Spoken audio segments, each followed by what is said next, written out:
Direi che possiamo partire. Tanto benvenuti. Siamo all'interno degli eventi di Pordenone Trading Places, ricco il programma, qui la brochure. E oggi parliamo dello stato della consulenza finanziaria e la sua evoluzione, Italia, Europa, America, modelli, sfide e opportunità. Presento innanzitutto, faccio in ordine di intervento, Alessandro Anese, coordinatore territoriale Friuli Venezia Giulia di ANASF, qui alla mia sinistra Ferruccio Riva, vicepresidente vicario di ANASF, alla mia destra il professor Carluccio, presidente EFPA Europa e ordinario di Economia degli intermediari finanziari dell'Università di Verona, e poi abbiamo Cristina Buiatti, vice coordinatrice territoriale Friuli Venezia Giulia di ANASF. Allora, il tema è interessantissimo, è attualissimo, facevo prima due chiacchiere e assolutamente abbiamo notizie veramente dell'ultima ora su quello che sta accadendo in questo settore. Questo settore è importantissimo perché noi stiamo parlando e siamo all'interno di un evento che ha come, diciamo, etichetta l'educazione finanziaria. L'educazione finanziaria sappiamo a che punto siamo in Italia, nel mondo ma in Italia soprattutto, e quello che stiamo facendo noi come docenti del corso di laurea in banca e finanza è quello di promuovere il più possibile, andare nelle scuole, abbiamo veramente tantissime attività che stiamo facendo. Ma la consulenza finanziaria è oltremodo importante, dove l'educazione finanziaria è così bassa. Quindi mi fa veramente molto piacere essere qui. Ricordo che siamo registrati, per cui chi non fosse potuto essere presente potrà vedere la registrazione. Io ho già chiesto l'autorizzazione per poter proiettare in un'aula universitaria quello che verrà detto oggi. Ho già un'anteprima di quelli che sono gli interventi, per cui ritengo assolutamente interessantissimi anche da un punto di vista appunto didattico e per i miei studenti magistrali. Non mi dilungo oltre e do subito la parola ad Alessandro Anese per saluti iniziali. Grazie alla professoressa Bolognesi.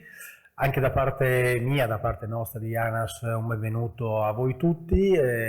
Innanzitutto un ringraziamento alla persona del professor Miani che si è inventato il Festival dell'Educazione Finanziaria appoggiato dall'Università di Udine e essendo ANAS da sempre presente sui temi dell'educazione finanziaria, quel programma che si chiama Economicamente ancora dal 2009, in maniera assolutamente gratuita e volontaristica all'interno delle scuole, siamo i primi a renderci conto di quanto sia importante. Se non ce ne fossimo resi conto noi, le ultime statistiche, le ultime indagini OCSE ci pongono al 37° posto a livello mondiale per quello che riguarda l'educazione finanziaria. E attenzione, che non è che viene chiesta la formula logaritmica di chissà che cosa, viene chiesto semplicemente di dare una definizione tra le varie domande, di dare una definizione di inflazione, se si è in grado di verificare un estratto conto della propria banca evidenziando quelli che sono i costi, di fare una differenza tra l'interesse semplice e l'interesse composto. Quindi non domande particolarmente complesse, ma domande che dovrebbero essere le domande che quotidianamente un consumatore, una persona che ha a che fare con un intermediario finanziario, che sia investitore o non sia investitore, dovrebbe essere in grado di padroneggiare. Quindi grazie al Comune di Pordenone per il patrocinio, di nuovo al professor Miani, la professoressa Carluccio, la professoressa Bolognesi, il professor Carluccio e a Ferruccio Riva di essere presenti su questa tematica. Se posso fare un piccolo appunto, e credo che il professor Miani condivida questa cosa con me, ma ovviamente non riguarda quelli che sono qui, che vorremmo che eventi di questo tipo fossero molto più partecipati, perché nasce con l'intento di fare informazione e educazione alla cittadinanza proprio per il posto che noi occupiamo a livello di conoscenze. E dispiace un pochino che quest'aula non sia gremita, ma vedo che ogni anno si aggiunge qualcuno, quindi siccome durerà ancora molto, giusto professore, avremo modo di riempirla prima della fine. Lascio a questo punto la parola agli interventi. Ferruccio, vuoi dire anche tu due cose? Sì, parto tranquillamente io con una precisazione sui dati che hai fornito. nei 27 paesi l'Italia è al 26esimo posto in Europa come cultura finanziaria. Quindi se vogliamo farci del male, facciamoci male subito, così partiamo meglio, no? Partiamo meglio.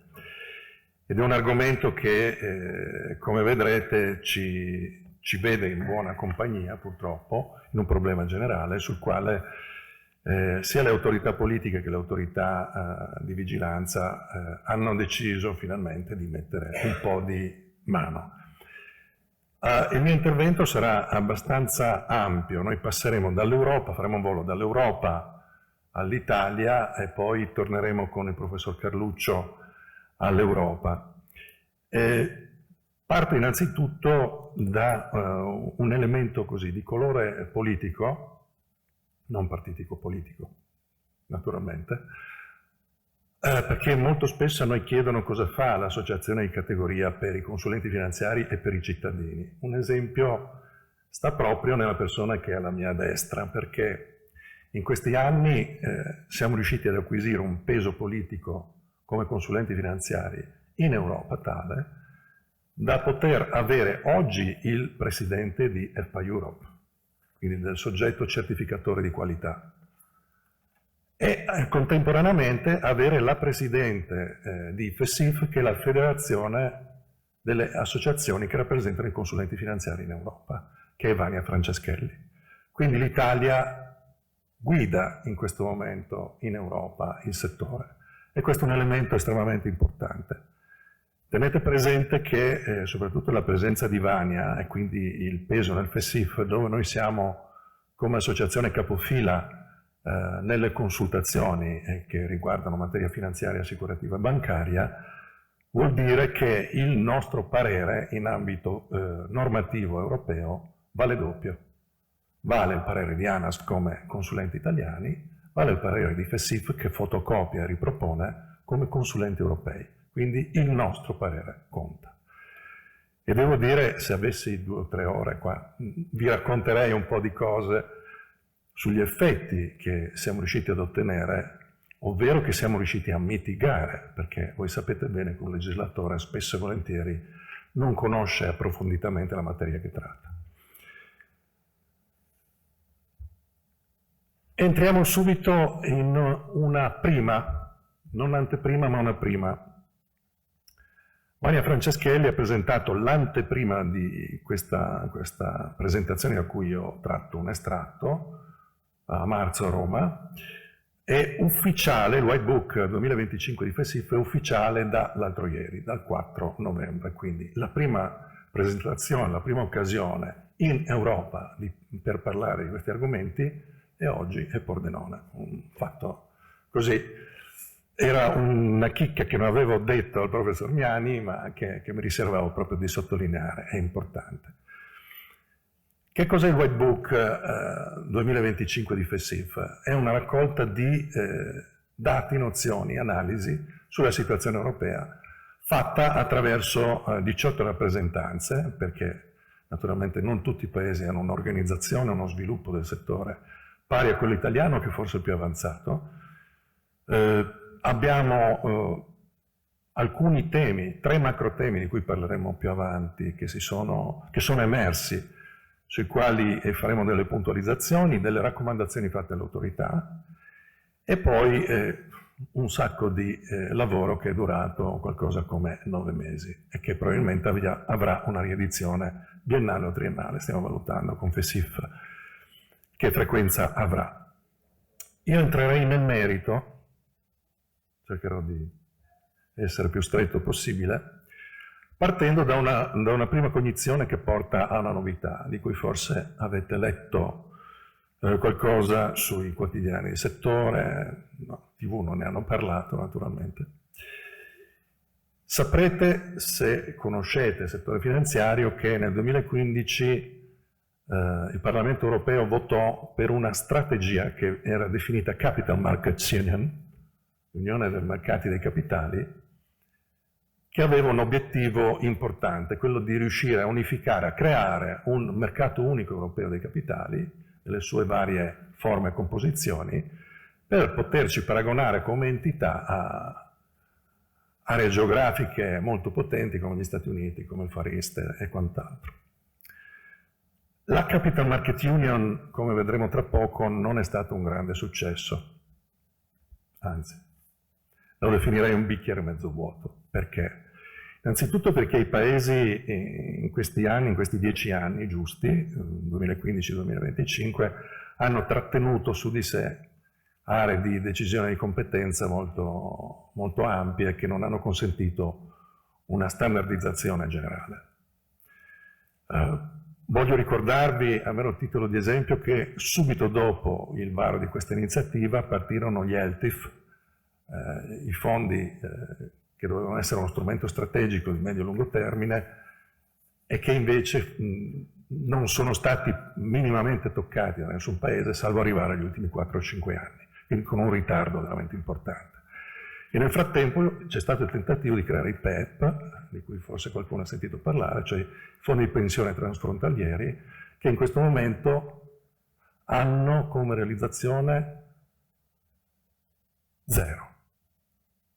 Nessuno, in nessun paese europeo, ha realizzato qualcosa del genere. Quindi la volontà politica è stata un po' scioglievole, no? Naturalmente si sono evidenziati degli spazi nei quali, a fianco dei paesi che cercano di lavorare comunque in modo corretto, ci sono paesi un po' più arrembanti, io li chiamo i pirati corsari, poi entreremo un attimo nel merito di questo.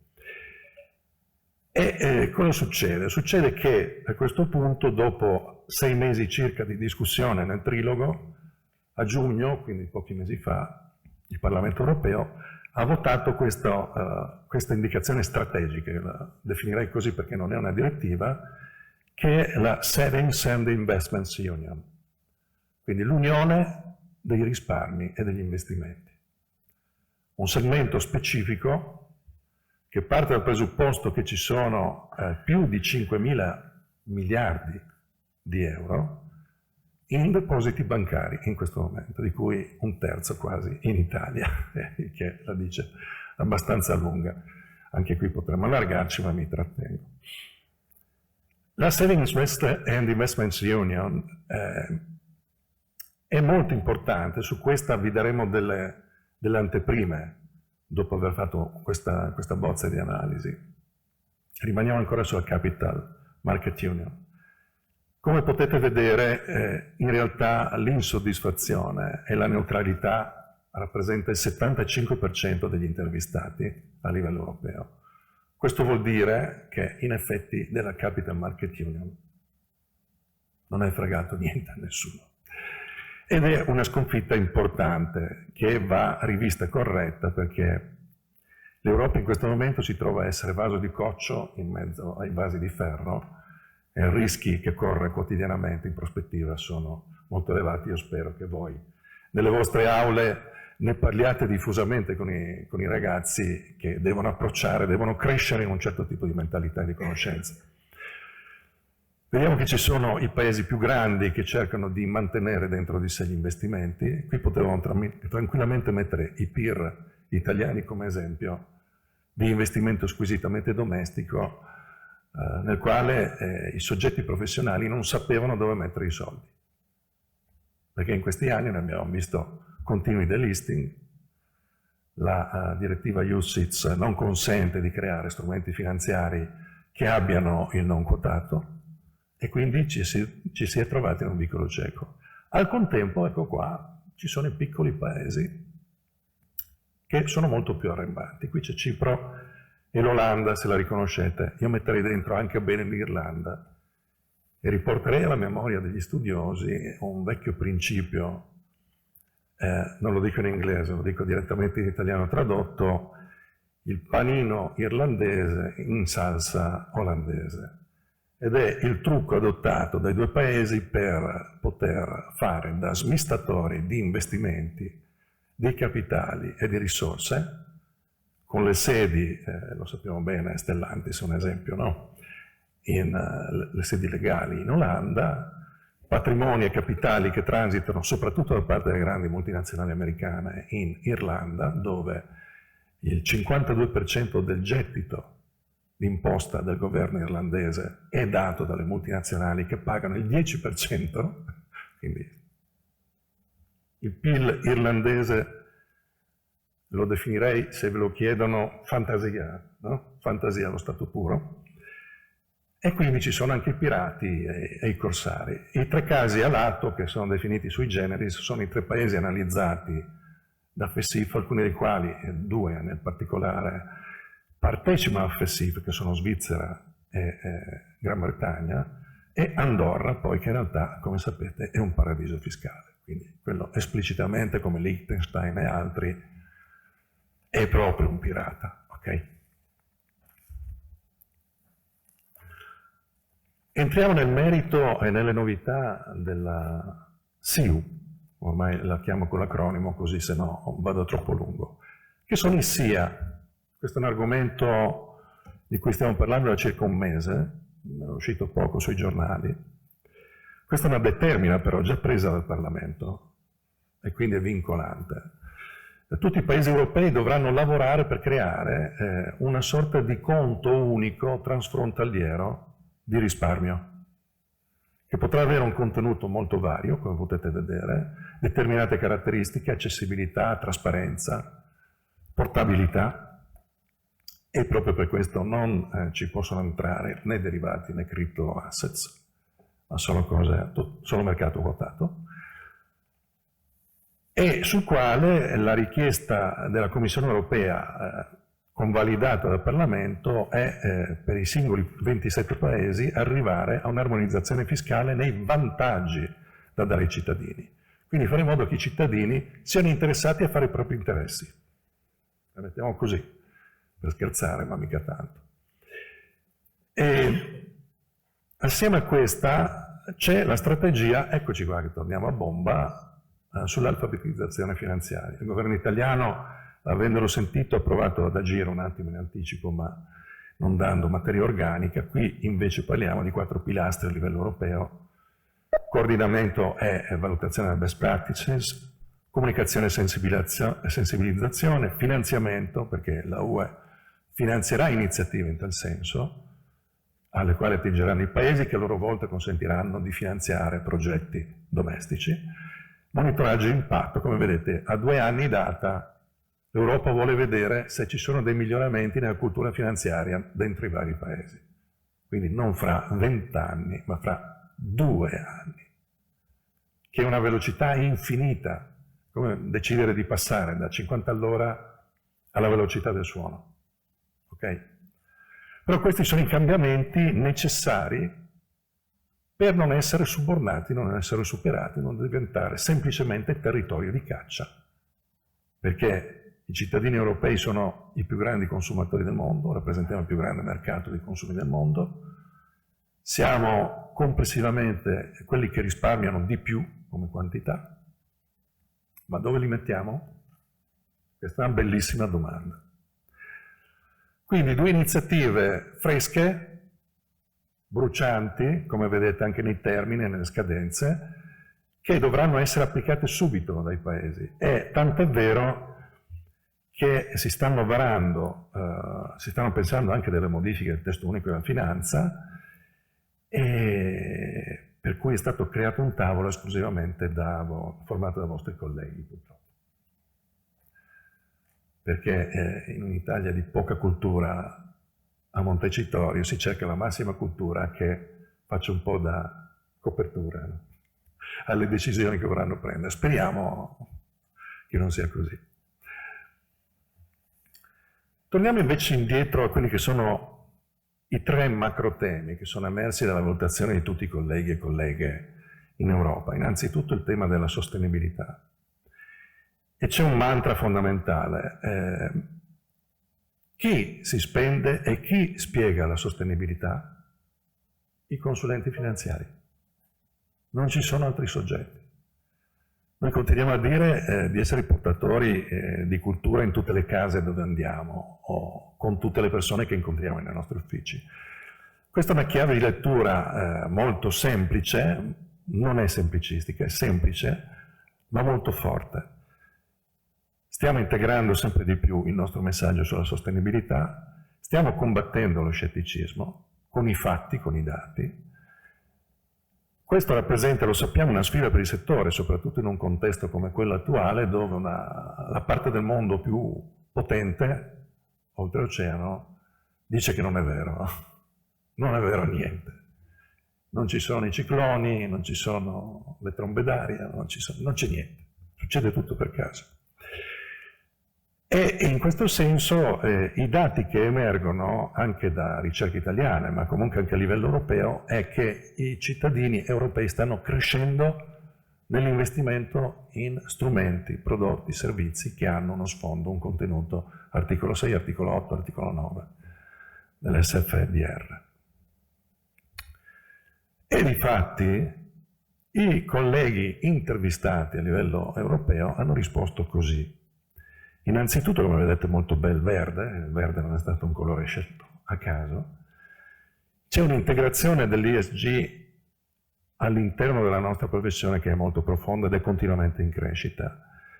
Lo scetticismo comincia a scendere rispetto a quanto fosse 3 o 4 anni fa e i clienti adesso, come vedete nell'ultima torta, nel verde chiaro, vedono con obiettività e quindi senza patemi d'animo il fatto di poter avere degli investimenti che oltre che al rendimento, al raggiungimento degli obiettivi, abbiano contenuti sostenibili.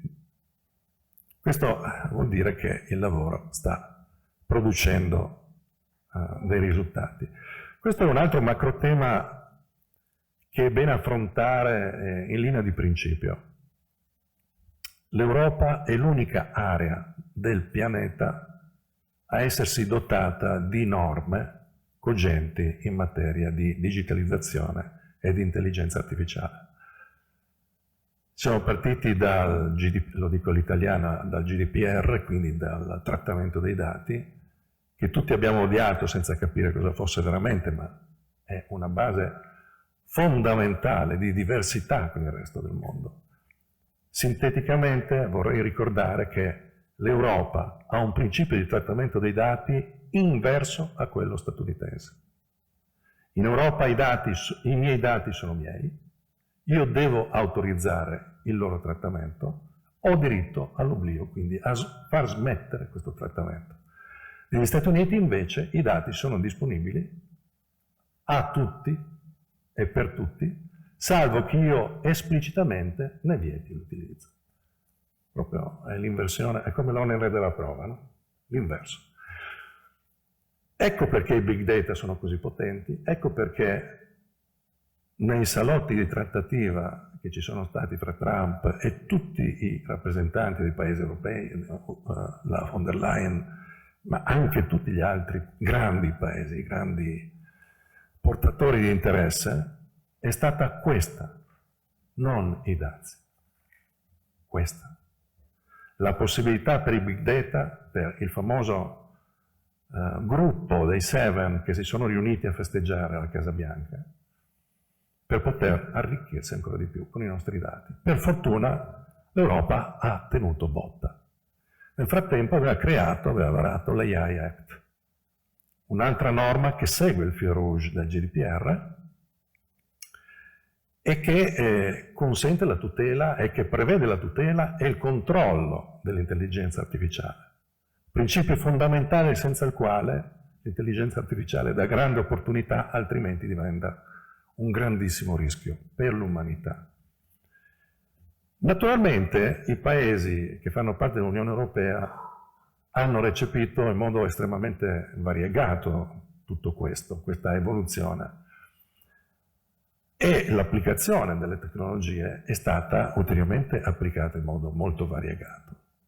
Paesi come la Germania sono molto avanzati, come la Gran Bretagna sono molto avanzati, l'Italia sta arrivando, la Francia. Paesi minori, soprattutto verso est, hanno qualche problema in più, anche politico, se vogliamo.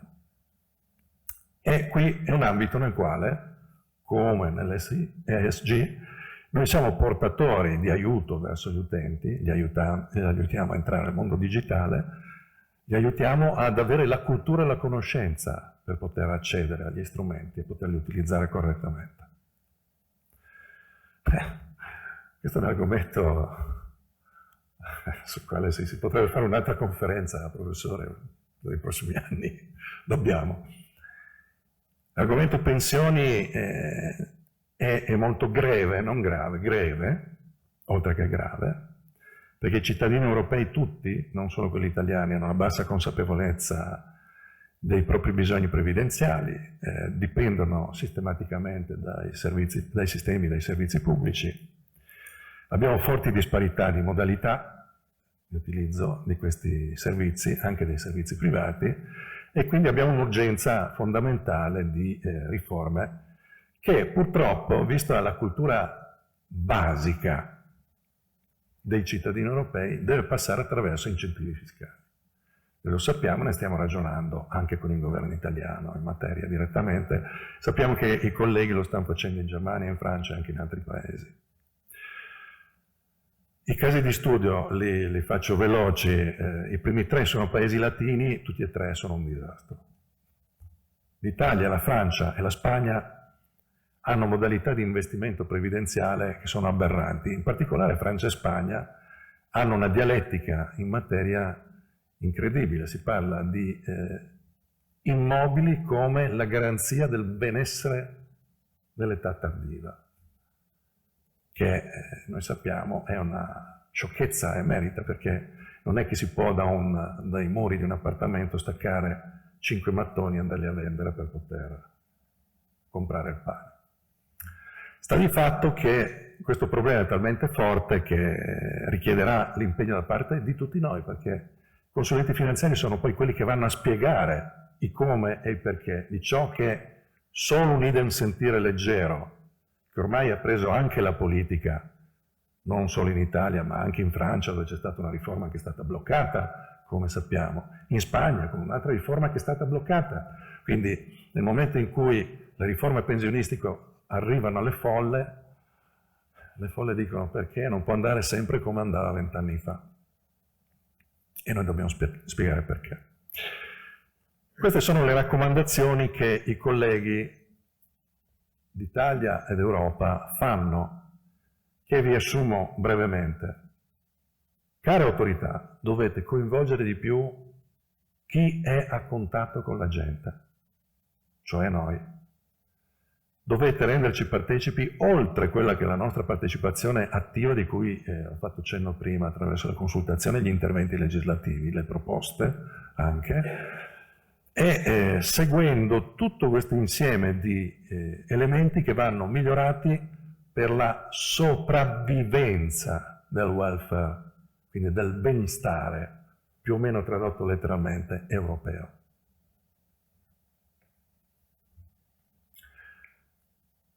Passerò fra poco all'analisi che abbiamo fatto, una ricerca per conto di FAJ, una nuova testata giornalistica, Fee Advisor Journal, di Marco Muffato, perché ci vuole questo brevissimo riassuntino, che va bene per tutti.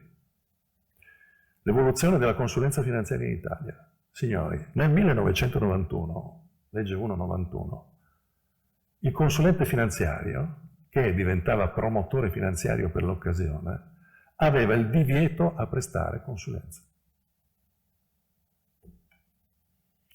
Allora ricordo che domandai a un amministratore delegato se sarebbe venuto lui con me a visitare i clienti per prestare la consulenza. Si mise a ridere, disse, forse hai ragione, c'è qualcosa che non funziona. Siamo arrivati al decreto legislativo Eurosim del 96, nel quale la consulenza non era più attività esclusiva dell'intermediario in quanto tale, ma diventava un servizio accessorio, e poi è arrivata la MiFID 1. Nella MiFID 1 la consulenza era già un servizio di investimento. Cosa succede però? L'Italia, che è così evoluta, con un mercato che si porta a esempio, incidentalmente si è dimenticata nel decreto legislativo di recepimento nel testo unico della finanza del 2007 della MiFID 1 di scrivere nell'articolo 31 che i consulenti finanziari, che allora erano ancora promotori, prestavano consulenza. Una dimenticanza un po' peccaminosa, che abbiamo risolto con la MiFID 2, quindi abbiamo atteso 10 anni, siamo arrivati al decreto legislativo 129 del 3 luglio del 2017, e in quell'ambito, non senza difficoltà, che forse è meglio non racconti qui perché se no mi dilungo, ma molto piccanti, abbiamo rischiato di non avere comunque passata. Oggi, nell'articolo 31, comma 2, la descrizione della nostra professione, al di là della trasformazione in consulenti finanziari dal 1 gennaio 2016, dice che noi prestiamo consulenza. Quindi incontriamo le persone e facciamo quello che facevamo prima, ma finalmente abbiamo il nome giusto. Scusate la banalizzazione, ma ogni tanto mi viene. Siamo arrivati quindi a valutare come la consulenza viene oggi remunerata, perché è una modalità, o è una serie di modalità, che dettano il progresso del modello distributivo, e quindi cosa è oggi e cosa può tendenzialmente diventare la consulenza finanziaria in Italia.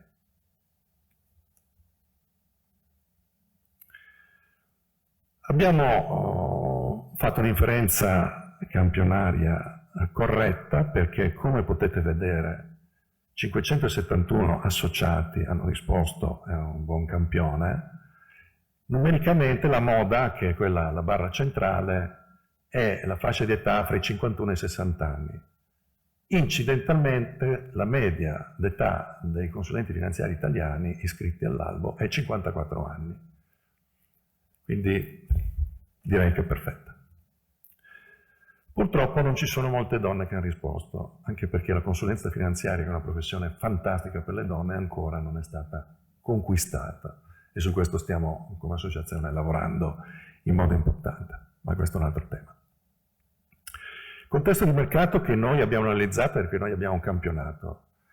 I clienti che i consulenti finanziari seguono in Italia sono 5.200.000.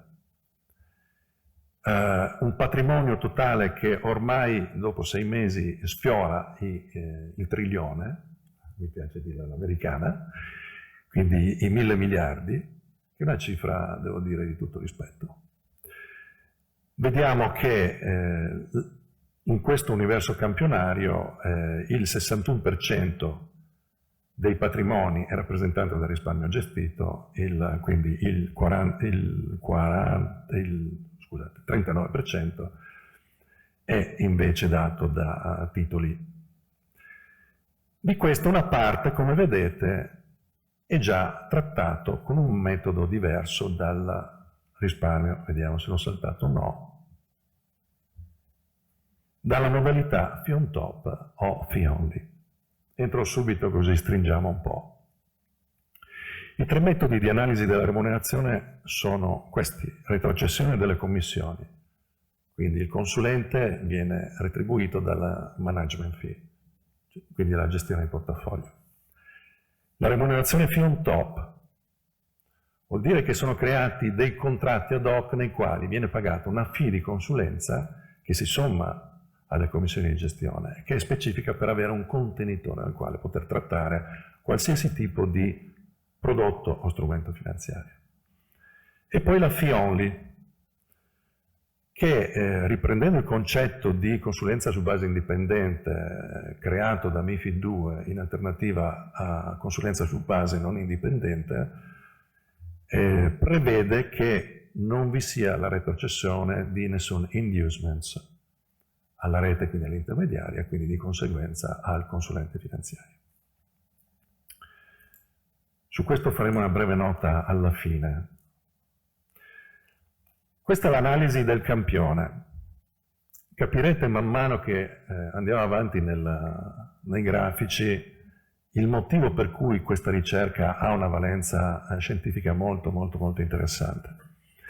Innanzitutto, qui siamo fra persone che hanno naturale abilità a leggere una tabella a doppia entrata, nella linea che si traccia in diagonale abbiamo le esclusive, quindi circa il 63% dei colleghi campionati, quindi dell'universo campionario che rappresentano, ha una retribuzione esclusivamente con retrocessione di inducements, il 5,6% esclusivamente nella fee on top e l'1,3% esclusivamente nel fee only. Però se noi andiamo a vedere i risultati a destra, vediamo che il mix comincia a essere in realtà interessante. Il 92% delle masse ha una retribuzione con commissioni di gestione, il 34% con fee on top e il 13% con fee only. Se avessimo fatto questo campione 5 anni fa avremmo avuto il 100% nel primo dato. È un elemento di interesse perché questo è un campione, un sottocampione che tratta gli under 41, che per noi sono i giovani, l'età si è portata un po' più avanti, e le donne. I giovani naturalmente hanno una difficoltà oggettiva a proporsi nel fee only, ed è naturale perché devono appena costruire i rapporti, quindi il rapporto fiduciario innanzitutto.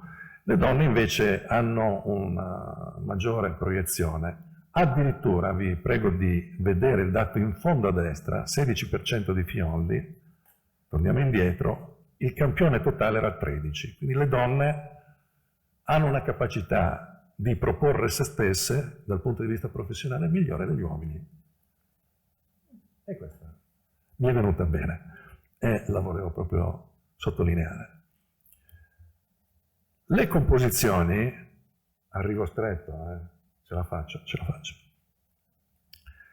Le composizioni della remunerazione sono un di cui, no, man mano che la passiamo da sinistra a destra. Io vi faccio notare la terza torta piccola in basso, che ha remunerazione esclusiva fee on top e fee only, che rappresenta proprio un passaggio. Vedete i colori come da sinistra a destra vanno diluendosi? E questo azzurro nella terza torta diventa sempre più preponderante. Vuol dire che i consulenti di propria sponte stanno trasformando gradualmente la propria retribuzione da commissionale, quindi direttamente legata agli inducements, a professionale.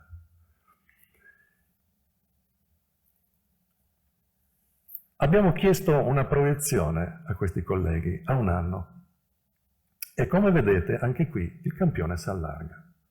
Quindi i colleghi prevedono che nel 2026 la loro raccolta trattata con fee on top o fee only sarà maggiore del 2025, quindi continua la crescita. Ho fatto notare che se avessimo messo in proiezione 3-5 anni il dato sarebbe schizzato all'infinito. Perché? Perché non possiamo dimenticare che abbiamo due norme in pending, una è la RIS, la Retail Investment Strategy, che è in discussione in questo periodo e che forse non interverrà direttamente su questa materia, ma comunque la MiFID 3 che è prevista a 3 anni dalla Retail Investment Strategy, quindi nel 2028. E sono due norme che possono incidere pesantemente su questi aspetti. Perché? E qui è un inciso importante. Nel 2016, discutendo con ESMA, che è, come saprete, la Consob europea, quindi la Consob della Consob, sulle modalità di gestione, di raccolta con le due modalità di consulenza, noi proponemmo di far convivere insieme, consentendo la scelta al cliente, le due modalità.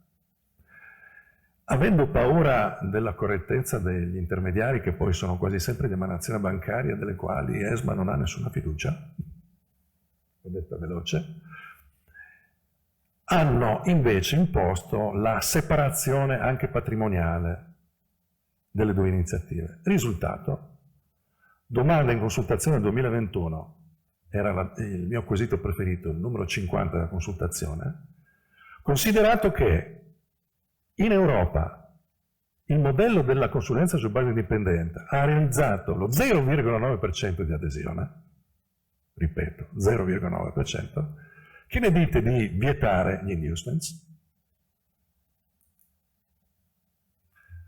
La battuta di prima sui professori che fanno... Era questa, in buona sostanza. L'abbiamo smorzata, noi continuiamo a proporre la convivenza dei modelli per un portato naturale verso la crescita della cultura dei cittadini. Però fin tanto che non arriveremo lì, viviamo con queste spade di Damocle. Entriamo nelle ultime 2 o 3 slides. Allora, le masse gestite sono ancora pesantemente sotto regime di inducements, come abbiamo visto, ma coloro che collocano fee on top e fee only tipicamente hanno un rapporto qualitativo di costo rapportato alle masse. Quindi modalità semplice, non come l'avvocato, come il commercialista a evento, ma a continuità, perché la gestione in modo olistico dei risparmi di un soggetto, di una famiglia, di un'impresa, viaggia nel tempo. E questa è una diversità sostanziale di una professione relativamente giovane, come la nostra. Chi ha deciso, questa è una curiosità, di proporre la soluzione, appunto, fee on top o fee only, diciamo che facendo la media delle 2 barre, circa il 70-75% è una decisione del professionista nella proposizione. C'è un 20-25% di proposta della rete e come vedete l'intermediario spinge verso il fee on top. C'è un problema sul fee on top, che è questo. È un grafico che rappresenta i dubbi e i plus che questa condizione porta. L'ESMA, sempre lei, alla quale si è accodata a febbraio di quest'anno Consob, per non mancare, perché in Italia la Consob deve mantenere il suo peso, ha detto che le commissioni fee on top sono una bad practice. Un messaggio subliminale per dire agli intermediari: ragazzi, se anche non abbiamo creato la norma per cui si deve passare fee only, cominciate a costruire gli strumenti affinché si arrivi fee only. Perché? Perché come vedete poter dare un contratto nel quale ci sia un contenitore di qualsiasi tipo di soluzione consente al collega e alla collega di poter prestare la consulenza in modo più obiettivo possibile, distruggendo definitivamente il principio di conflitto di interessi sul quale molti giornalisti hanno marciato fino all'infinito in questi anni. E ancor più il fee only. Resta solamente un vizio fondamentale, che è culturale, visto che abbiamo parlato di cultura finanziaria. Come vedete in entrambi i casi, la prima barra, il primo dubbio, è il cliente, il cittadino italiano non riesce a entrare correntemente nell'idea di dover pagare per una prestazione professionale. Credetemi, partecipando alla sessione riunita di tutte le rappresentanze nella costruzione del regolamento unico intermediari nel 2018, sono riuscito a bloccare l'iniziativa di una commissaria Consob che voleva mettere in un testo che andava a beneficio, visto che è presente anche l'IVAS, scusate, il principio di consulenza gratuita. Era in materia di assicurazioni, ma voleva scrivere: la consulenza a tutti i cittadini che si assicurano sarà gratuita, è inclusa nel prezzo. E ho obiettato: mi scusi, ma se lei domani presta una sua consulenza a una delle aziende, a una delle associazioni che sono presenti qua, si fa pagare? Certo. E allora? Ecco. Quindi facilmente le autorità scappano anche su questo fronte. E noi siamo qui proprio per stare attenti e per continuare a essere presenti a livello italiano ed europeo, per conto di tutti i colleghi, ma soprattutto per conto di tutti i cittadini. Grazie. Grazie per questa presentazione estremamente efficace, molto diretta, piena di numeri, e quando ci sono i numeri io sono sempre dell'idea che il tema venga messo a terra, e direi che È importante di nuovo per noi renderci conto anche di quale sia il fenomeno di cui stiamo parlando. A questo punto passo la parola al professor Carluccio con un intervento sul Value for Money nel servizio di consulenza in materia di investimenti. Ti do subito la parola. Allora, buon pomeriggio a tutti. Io mi ricollerò a molti degli spunti toccati dal dottor Riva, anche se visti magari con un'ottica leggermente diversa, perché l'atterraggio finale vorrà essere questo nuovo possibile incubo per il mondo della consulenza, che è questo nuovo concetto del value for money. Perché incubo? Perché da un lato, eccolo lì, però io non lo vedo, va bene, l'importante è che lo vedo fare. Perché, come diceva giustamente fino a poco fa il dottor Riva, nel periodo caratterizzato dalla Retail Investment Strategy, il focus è stato quasi esclusivamente inducement sì, inducement no, cioè cerchiamo di forzare la mano, questa era la posizione delle autorità a livello europeo, ESMA e Commissione Europea in primis, sulla necessità di abolire gli inducement per cercare di ottenere come risultato finale un servizio più trasparente, almeno sull'aspetto che maggiormente a loro interessa, quello del costo del servizio, e soprattutto il raggiungimento di un maggiore allineamento tra gli interessi del consulente e la posizione del consulente. E da questo punto di vista dobbiamo oggettivamente riconoscere che è indubbio, nel momento in cui davvero si sposasse un servizio di consulenza remunerato con una fee esplicita, per forza di cose il costo che il cliente andrebbe a sostenere sarebbe trasparente e per forza di cose ci sarebbe un inevitabile allineamento degli interessi. Perché? Perché una volta che il consulente viene remunerato con una parcella esplicita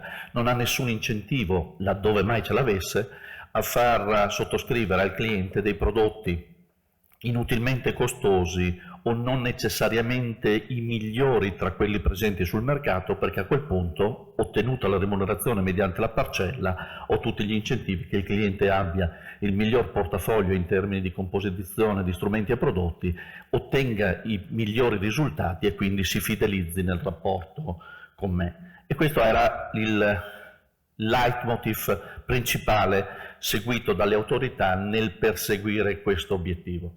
Al tempo stesso però bisognava considerare, e sono gli aspetti sui quali tutte le associazioni dei consulenti finanziari hanno a lungo dibattuto, che ci può essere una discriminazione della clientela caratterizzata da un portafoglio di minori dimensioni, perché nel momento in cui applico una parcella è quasi inevitabile, come è emerso dal questionario, che la parcella venga misurata in termini di incidenza percentuale sul patrimonio, ma allora il cliente da meno di 100.000 euro difficilmente verrà seguito da un consulente che si fa pagare a parcella. E in seconda battuta c'è l'inevitabile rischio che vengano abbandonati i prodotti di risparmio gestito, fondi, polizze, a tutto vantaggio degli strumenti di risparmio amministrato, il che significa che gli eventuali prodotti di risparmio gestito attivi in grado di generare un'alfa e sicuramente in grado di garantire una diversificazione spariscono a tutto vantaggio di un portafoglio costruito in strumenti di risparmio amministrato che non necessariamente è così diversificato e così caratterizzato da una ottima diversificazione del rischio, come inevitabilmente invece un prodotto di risparmio gestito per forza di cose tende a garantire. Morale della favola: con il passaggio dalle Retail Investment Strategy alla Saving Investment Union, il baricentro della discussione non è più inducement sì o inducement no, ma è diventato il value for money. Ovvero che cosa? Quel concetto che, se verrà prima o poi tradotto in prassi misurabili, potrebbe diventare una leva di qualità per l'intera catena del valore, dalle fabbriche prodotto da un lato fino alle strutture che si occupano di consulenza in materia di investimenti. Uso questo condizionale qualora venisse tradotto in prassi misurabili, perché è proprio questo il tema che dovremo affrontare nei prossimi mesi. Saremo in grado di trovare dei benchmark, delle misure, degli algoritmi che consentano di quantificare questo value for money? Forse è più semplice per le società prodotto e tutt'altro che banale, sarà il tema finale con il quale vi lascerò, per misurare invece il valore creato o il valore distrutto da chi gestisce la relazione con il cliente. Per cercare di affrontare queste tematiche ho deciso di strutturare il mio intervento su 3 punti. In primo luogo, soffermarci sui trend in atto nell'industria dell'asset management. Perché? Perché non possiamo prescindere anche da chi è nostro partner nel lavoro che facciamo. Che cosa stanno facendo le società prodotto, verso quali riflessioni stanno andando, e quindi noi, punto 2, che ci occupiamo di servizio di consulenza, come dobbiamo saper interpretare i trend in atto nell'asset management per cercare di viaggiare all'unisono. E poi il terzo punto, che ho già dichiarato come punto d'arrivo, una riflessione finale sul value for money per capire quali sono le sfide che ci attendono e perché dobbiamo essere presenti sui tavoli del dibattito europeo, sia come EFPA sia come FESIF, per cercare di accompagnare le riflessioni più di carattere politico con alcuni punti di vista squisitamente più operativi che devono essere tenuti in considerazione. I trend in atto nell'industria dell'asset management. Questa prima slide mette chiaramente in evidenza quello che sempre ci ripetiamo e che dobbiamo tenere in considerazione. Qui viene fotografato la percentuale di prodotti che riescono a battere il loro benchmark, parte dell'istogramma in verde, percentuale dei prodotti che viceversa vengono battuti dal loro benchmark, parte dell'istogramma in rosso, e prodotti che spariscono, che vengono fusi con altri o semplicemente vengono chiusi, parte dell'istogramma in grigio. Se l'orizzonte temporale si allunga, e quindi passiamo da un orizzonte temporale annuale, primo istogramma di sinistra, e andiamo verso orizzonti temporali via via più lunghi, l'ultimo istogramma è un orizzonte temporale ventennale, la realtà che ne esce è drammatica. La percentuale di prodotti che riescono in maniera continuativa a battere il loro benchmark di riferimento crolla miseramente. Quelli che risultano battuti dal loro benchmark è impietosa, molti smettono di fare il loro lavoro perché vengono fusi con altre strategie. Quindi è anche probabile che pretendere per una persistenza a 20 anni sia eccessivo, ma anche soltanto se ci fermiamo a 10, quindi al quarto istogramma, vediamo che il risultato non cambia. Sono pochi i prodotti che riescono in maniera continuativa e sistematica a overperformare il benchmark di riferimento. Secondo aspetto, che è l'inevitabile conseguenza del precedente, dobbiamo avere l'onestà intellettuale di capire che nei prodotti, che nei mercati, nei segmenti, nei comparti molto efficienti è difficile per un gestore battere il benchmark. E avete l'esempio dell'azionario USA, dove il pallino verde costituisce il benchmark, la nuvola di punti grigini sono i prodotti che io ho fotografato come prodotti appartenenti a quella categoria, tutti i fondi azionari americani. Il pallino arancione è la media di categoria. Il fatto stesso che la media di categoria si posizioni molto al di sotto del benchmark ci ha già detto molto, ma poi l'ulteriore dispersione della nuvola dei singoli prodotti ci dice ancora di più. Sono pochissimi i prodotti che battono il benchmark, la stragrande maggioranza viene battuta dal benchmark, ma è ovvio, in un mercato efficiente dove i prezzi incorporano tutte le informazioni che devono essere utilizzate dal gestore per cercare di creare alfa, sono talmente a disposizione di tutti che non c'è spazio per il genio di turno. E quindi quelli sono mercati che è probabile debbano essere coperti con logiche di mera replica di benchmark, perché tanto il resto del lavoro di ricerca, di attività, di analisi rischia di non creare comunque valore.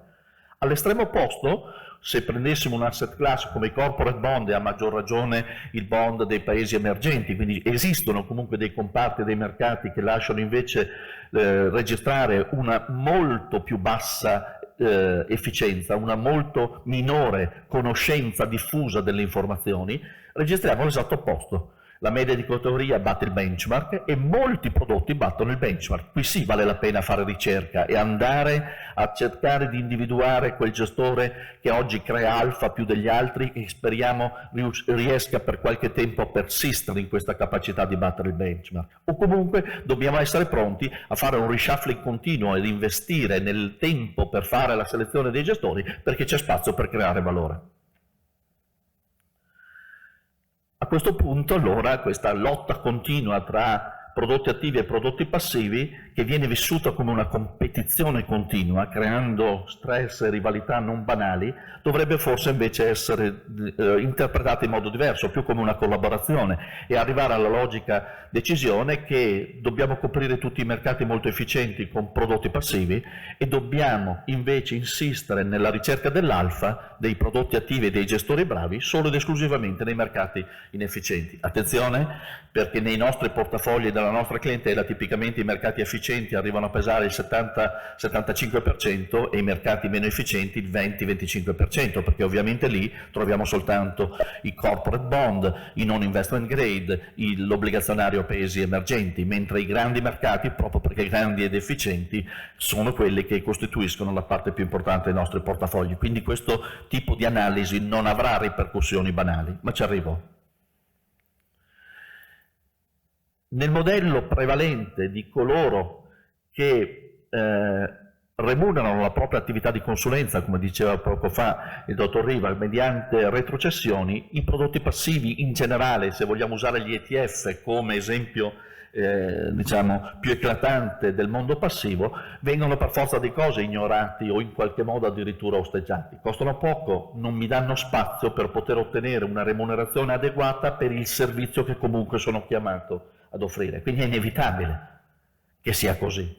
Nel modello opposto, che sta via via crescendo, di chi invece ha scelto di farsi remunerare o con fee on top o a maggior ragione con fee only, è ovvio che sulla base delle considerazioni che facevo nella slide precedente, anche il mondo dei passivi può tranquillamente trovare spazio, perché anzi costa poco, morderà poco in termini di costo sul portafoglio del cliente. Io ho già ottenuto la remunerazione del mio servizio con la fee esplicita e quindi ben venga la presenza di prodotti passivi. E qui c'è un altro passaggio. I gestori incominciano a stancarsi, soprattutto i gestori attivi, di questo confronto continuo con le performance del mondo passivo, con le performance degli ETF, se vogliamo continuare a usare l'ETF come simbolo del mondo passivo. Perché? Perché nel momento in cui entro nell'analisi più dettagliata di qual è la quota parte dei loro costi, che in realtà è soltanto la creazione dello spazio per poter remunerare il lavoro di chi colloca quei prodotti, si accorgono che è una zavorra che comincia a pesare tantissimo. Se infatti restituissimo ai fondi la quota parte di costo che viceversa verrà retrocessa e che va a remunerare un altro lavoro, troveremo delle cose estremamente interessanti e questo va tenuto in considerazione. E vi ho fatto un esempio, un fondo JP Morgan America Equity, quindi un prodotto attivo sull'azionario americano gestito da JP Morgan, che nella sua classe retail, quindi con remunerazione piena e con spazio per le retrocessioni, ha un andamento molto in linea con il benchmark e viene battuto soltanto di poco la linea tratteggiata in giallo rispetto alla linea tratteggiata in azzurro, che è il relativo benchmark. Nel momento in cui della stessa identica società di gestione vado a considerare la classe del fondo istituzionale, quindi quella non retail, senza lo spazio per le commissioni di retrocessione che devo riconoscere alla rete che me l'ha collocata o alla struttura di consulenza che me l'ha proposto sul mercato, vedete che la riga arancione, il grafico arancione, batte nettamente sia la quota ovviamente retail più caricata di costi, sia il benchmark. Quindi questo banalissimo esempio per dimostrarvi che lo zavorramento del costo per la remunerazione della distribuzione non è banale. E quindi c'è il rischio, di cui dobbiamo essere consapevoli, che il mondo dell'asset management prima o poi si stanchi di essere sistematicamente battuto dal mondo dei passivi, in questa continua diatriba si comportano meglio gli uni verso gli altri, proprio perché zavorrati dai costi della distribuzione. In una notizia apparsa su Reuters nel febbraio del 2017 si prevedeva che entro la fine del 2024 il mondo passivo in termini di masse avrebbe battuto il mondo degli attivi. Hanno sbagliato solo di qualche mese, perché nel febbraio 2025 a livello statunitense per la prima volta le masse gestite dai fondi passivi hanno superato le masse gestite dai fondi attivi. Quindi il fenomeno in America è già ampiamente diffuso. A livello globale questo sorpasso si è registrato nel 2023.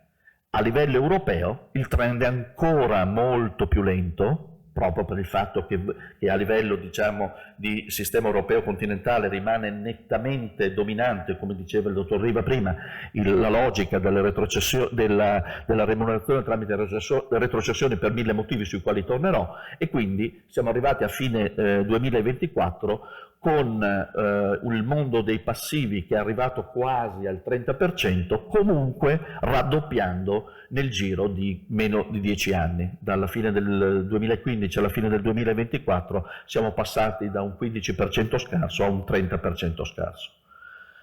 Allora qual è il nuovo paradigma che dobbiamo attenderci in questo ruolo di partnership che sempre il mondo della consulenza deve avere con il mondo delle fabbriche prodotto, con il mondo dell'asset management? Beh, la gestione passiva c'è e che ci piaccia o no vedrà crescere il suo peso. Quindi dobbiamo conviverci e dobbiamo assolutamente essere pronti a incorporarla nella nostra offerta, sfruttandone vantaggi e preparandoci all'eventualità che a livello europeo si torni sul tema del divieto degli inducement, perché è sempre lì pending, o in alternativa sulla necessità di dover dare una prova di questo benedetto value for money che ho solo citato e del quale ovviamente dovrò chiarire tra un attimo. E attenzione, perché quando vi chiedo di fare una riflessione sulla possibile partnership anche con il mondo dei passivi, ci sono già delle testimonianze straordinarie. Sarò velocissimo, ma poi nelle slide che eventualmente vi vengono messe a disposizione ritroverete tutto. C'è stato uno sviluppo enorme dei piani di investimento tramite gli ETF Savings Plans in Germania. Vi darò un esempio velocissimo dei volumi. Tutte le strategie di goal-based investing potrebbero trovare proprio nell'abbinata dell'uso degli ETF uno straordinario spazio, e qui si sposerebbe benissimo l'advisory fee per andare a proporre questo tipo di soluzione. E poi l'idea che scegliere i prodotti passivi voglia dire rinunciare alla creazione di alfa è completamente sbagliata, perché riusciamo tranquillamente a fare un'ottima attività di asset allocation strategica, che sia passivo o attivo il prodotto che poi andremo ad acquistare non cambia nulla.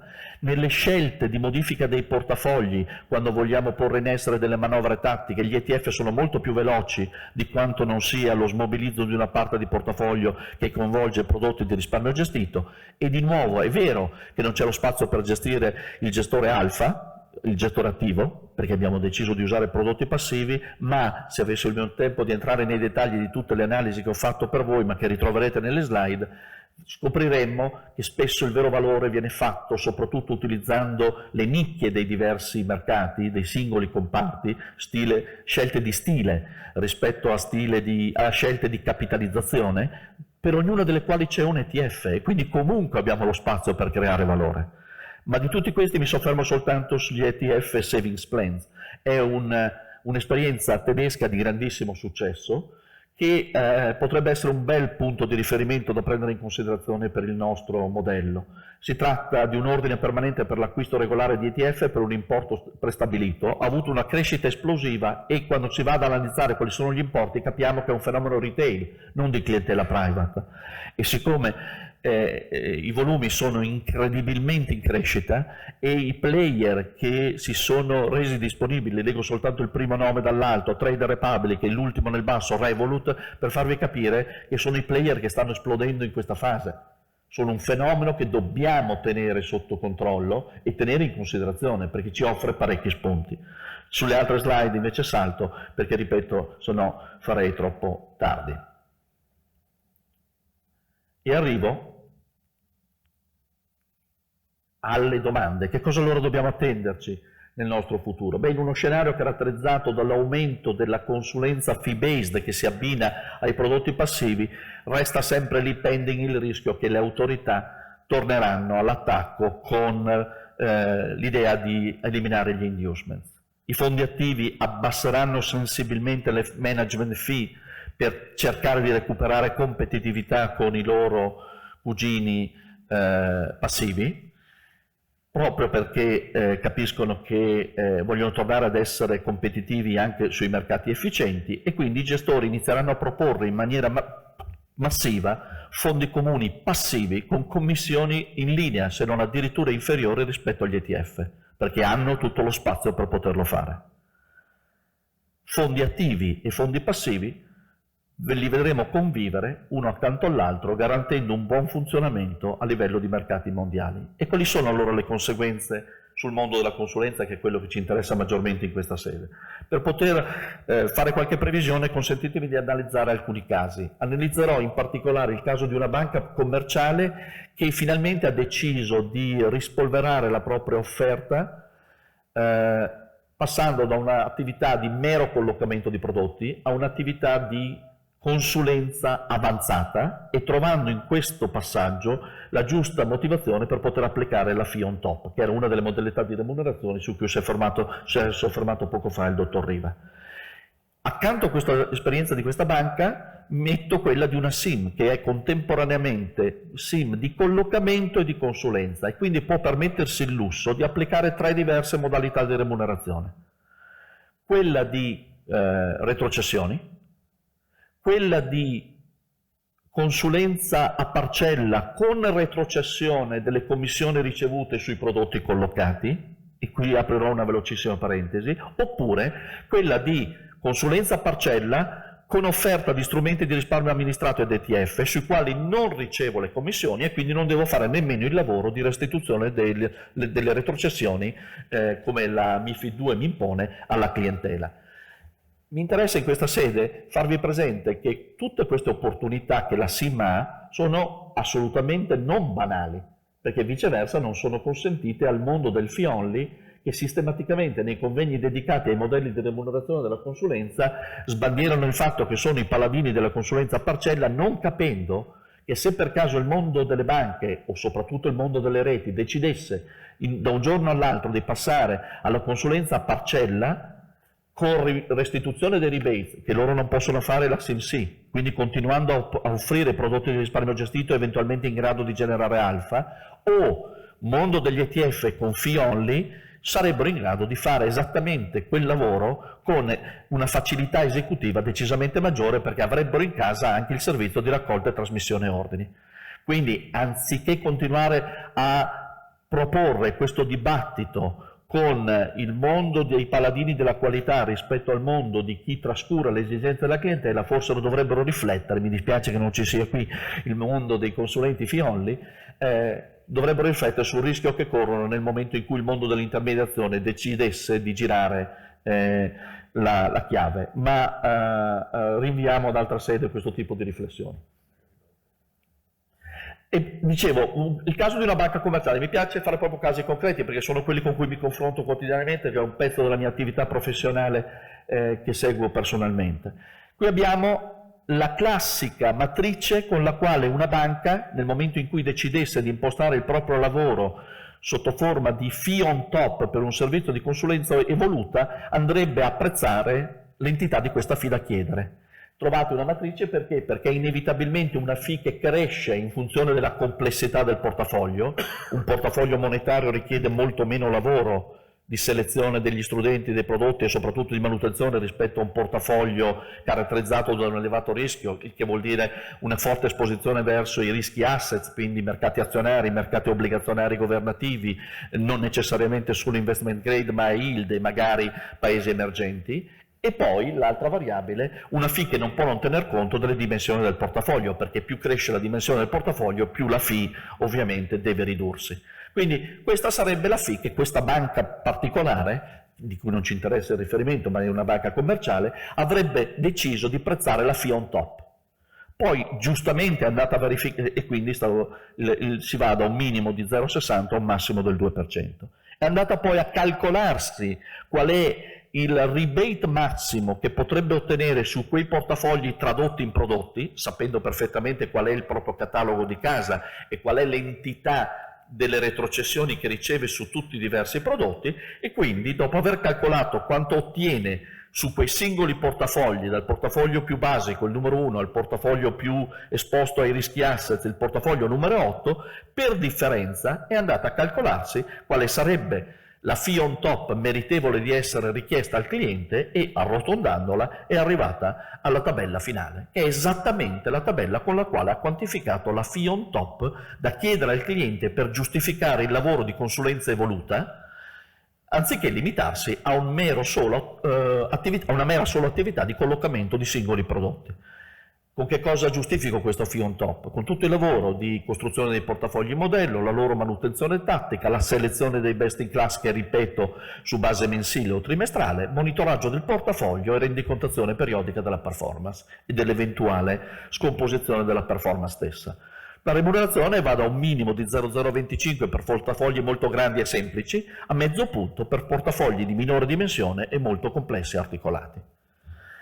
L'altro caso, quello di una SIM che invece decide di continuare a lavorare con l'incasso dei rebates, con fee di consulenza ma offerta di prodotti di risparmio gestito su cui incasso i rebates ma devo girarli al cliente, altrimenti non posso qualificare il mio servizio con l'etichetta di consulenza resa su base indipendente, oppure usando come sottostanti solo strumenti di risparmio amministrato, titoli ed ETF, e a quel punto mi evito addirittura il lavoro di incassare le retrocessioni e girarle. By the way, apro e chiudo una parentesi, pochi si sono resi conto che queste fee incassate e retrocesse al cliente costituiscono redditi diversi che l'Agenzia delle Entrate si aspetta che vengano tassate. Perché in alcune realtà ho trovato le retrocessioni di queste fee incassate e retrocesse al cliente senza applicare l'ulteriore effetto fiscale, il che non è corretto perché purtroppo l'Agenzia delle Entrate si è espressa. Siamo di fronte a un cliente che per ipotesi ha lo stesso identico portafoglio in termini di composizione sui diversi mercati, e quindi sono andato a scaricare in termini di composizione di prodotti / strumenti lo stesso portafoglio in termini di incidenza delle diverse asset class, in un caso con prodotti e remunerazione completamente basata sui rebates, e in questo caso il cliente paga un 1,63 di TER, la SIM incassa un 1,42 perché ovviamente c'è una componente di costi, quelli di negoziazione e di spese della banca depositaria, che non sono oggetto di retrocessione, ma soltanto l'1,42 dell'1,63 è commissione di gestione, e di questo 1,42 la SIM ha incassato poco più del 60%, cioè lo 0,86.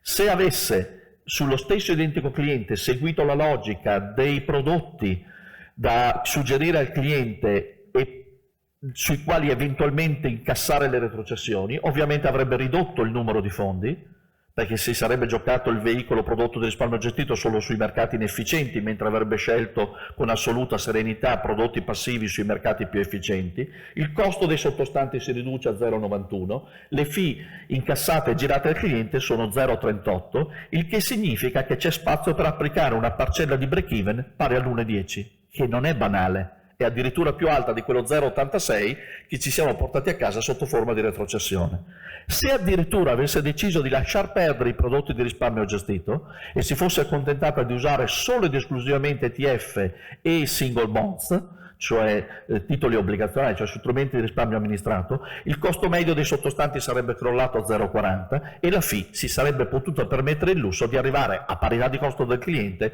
all'1,23. Quindi questo per farvi toccare con mano che il passaggio da una logica di full inducement a fee only non è una scelta da francescani, è una scelta che si può fare tranquillamente e ci consente di stare beatamente sul mercato come prima, se non meglio di prima. Qual è il vero problema? È duplice. Da una parte c'è chi, come il dottor Riva, sostiene che la clientela non è pronta. Io su questo ho un'idea un po' diversa. Un po' perché l'ho vissuta in prima persona, ho avuto la follia nel 2005 di costituire una SIM che si presentava dalla clientela con le due buste, busta A e busta B. Vuoi che io ti serva con la logica delle retrocessioni? Busta A. Ho 20 case di gestione che io colloco. Busta B, ti faccio lo stesso identico portafoglio tradotto in strumenti di risparmio amministrato e o ETF, e oggi ne avrei avuti a disposizione molti di più, però allora mi paghi una parcella. Scegli tu. Se andiamo in questi termini la clientela capisce al volo, e credetemi, avevamo dopo 1 anno e mezzo il 97% delle masse in consulenza a parcella, ma era la clientela a sceglierlo, perché noi andavamo con la duplice soluzione.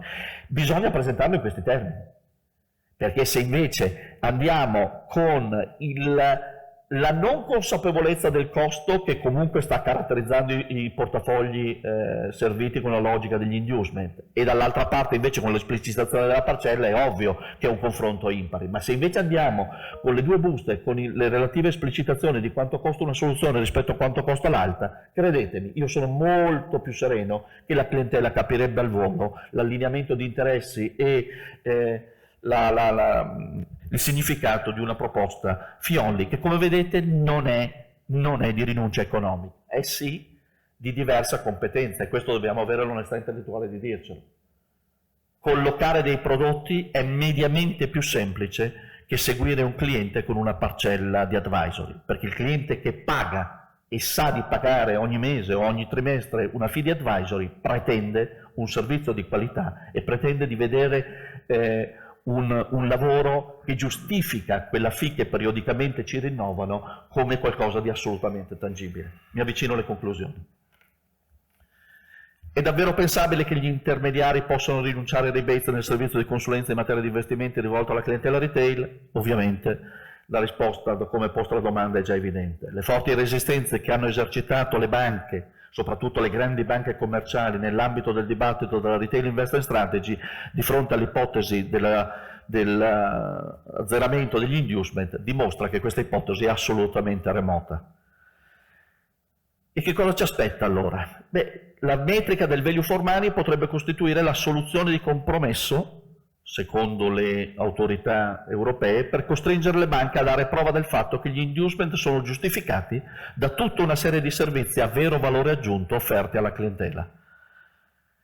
Le banche commerciali potrebbero, a mio avviso, decidere di riservare la consulenza resa su base indipendente o soltanto alla clientela private di fascia alta, con la motivazione che è un servizio personalizzato ed è un servizio che abbraccia una gamma molto più ampia di strumenti, mentre per la clientela affluent e retail, che ha portafogli troppo piccoli per essere remunerati con una fee parametrata al valore del patrimonio in consulenza, sarebbe forse molto più sensato continuare a operare con la logica degli inducement, magari usando una gamma ristretta di prodotti della casa, però costruiti con un accordo in partnership con delle società prodotto che sappiano mettere all'interno di fondi, piuttosto che di unit linked, piuttosto che di polizze a contenuto finanziario, dei prodotti che abbiano dentro embedded contenuti i driver di creazione di valore del servizio, asset allocation, selezione dei gestori e monitoraggio dei portafogli stessi.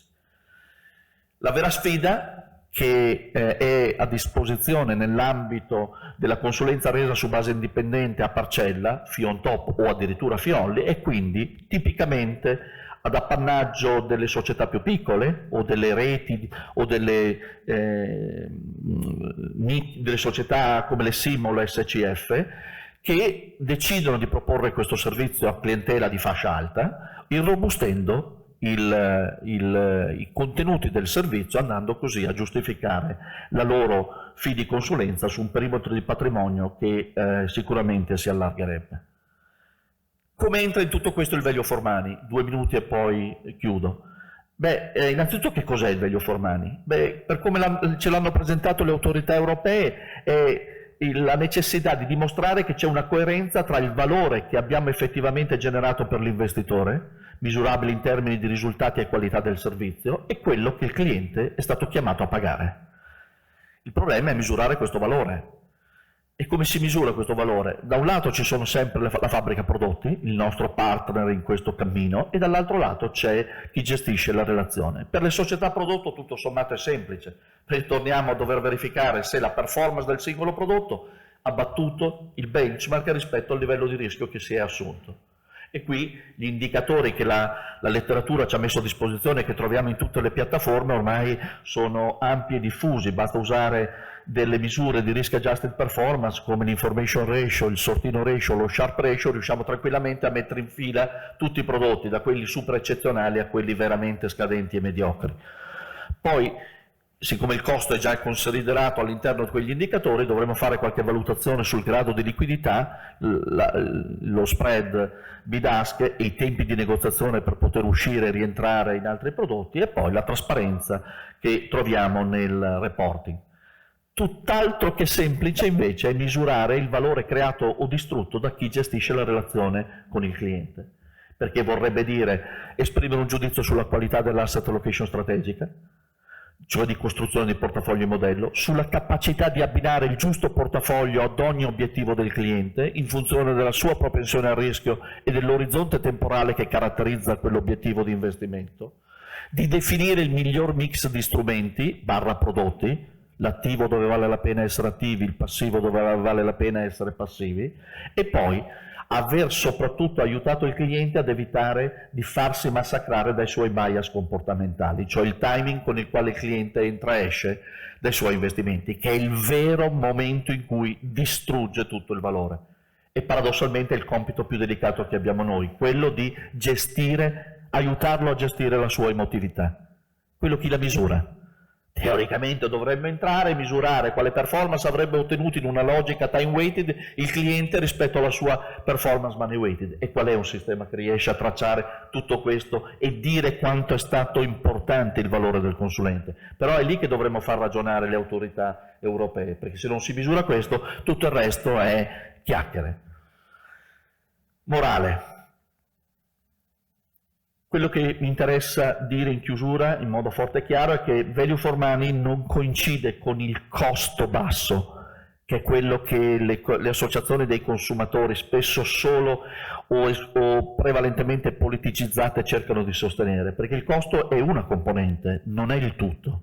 Non è detto che il servizio a maggior valore aggiunto sia stato quello a minor costo. Tutto dipende dal trade-off complessivo e dal valore che noi riusciremo a far attribuire a tutte le altre componenti del servizio.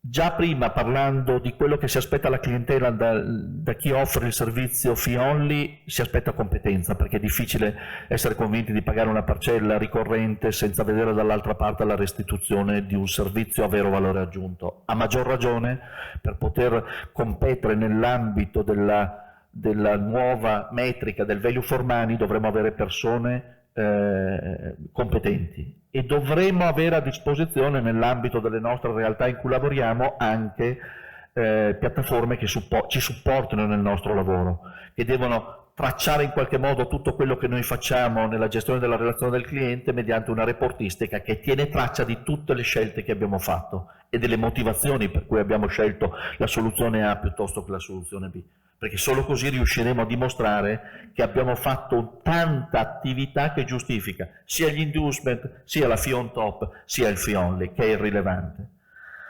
Sul tema delle competenze, EFPA, visto che qui ho il cappello di EFPA in questo convegno, è al vostro fianco, nel senso che tutti i certificati che proponiamo sul mercato e a vostra disposizione hanno solo ed esclusivamente l'intenzione di aiutarvi a raggiungere le competenze che questo mondo in continua evoluzione per definizione richiede. Grazie mille.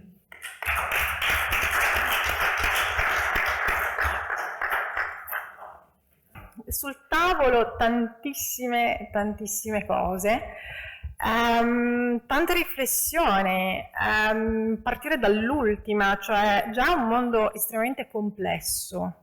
Questo value for money mi sembra che sia ancora, dia della maggiore oneri di compliance poi successivamente a quelli che sono gli attori, quindi andiamo ad aggiungere complessità alla complessità, nuovi indicatori, quindi mi lascia abbastanza perplessa. Come mi lascia perplessa sempre questo divario, questa distanza sempre più grande tra quello che sta facendo l'asset management, e seguire la presentazione del professore non è sinceramente semplice per un risparmiatore comune, e quello che è effettivamente la preparazione del risparmiatore comune. Cioè questo divario purtroppo si sta allargando sempre di più. E anche quello che diceva prima sulla sostenibilità, che sono i consulenti che devono andare a finanza sostenibile, non mi sorprende, perché il cittadino, il risparmiatore è veramente indietro. E un'altra cosa che mi è venuta in mente mentre lo ascoltavo era questa, forse, non so se dire ossessione, ma o comunque questo calcare anche dalla stampa sulla questione della competizione contro benchmark di questo alfa, creare valore uguale alfa, lo diciamo anche, ve lo dico, all'università. Ma in realtà bisogna spostarsi, andare a quella che è l'asset allocation strategica. È lì che c'è il valore, e questo lo sappiamo da tantissimo tempo, che il valore va nell'asset allocation, ovviamente anche da quello che sono i bias comportamentali, per cui non bisogna lasciarsi prendere dal panico e vendere basso e comprare alto perché cambia la propensione al rischio. È stato studiato in tutti i modi che io divento più propenso al rischio quando le cose vanno bene e divento avverso al rischio quando le cose vanno male. Siamo fatti così, quindi ovviamente ci dobbiamo rassegnare a questo. Quindi non so neanche quanti risparmiatori conoscano la logica del goal-based investing, cioè darsi degli obiettivi. Purtroppo ha dovuto andare molto veloce nella sua presentazione, ma penso che sia un po' la logica del futuro. Goal-based significa che le persone, essendo persone, hanno delle vite, delle famiglie e hanno degli obiettivi. E questi obiettivi finanziari ovviamente devono essere coerenti, il portafoglio, anzi più portafogli, devono essere coerenti con questi obiettivi.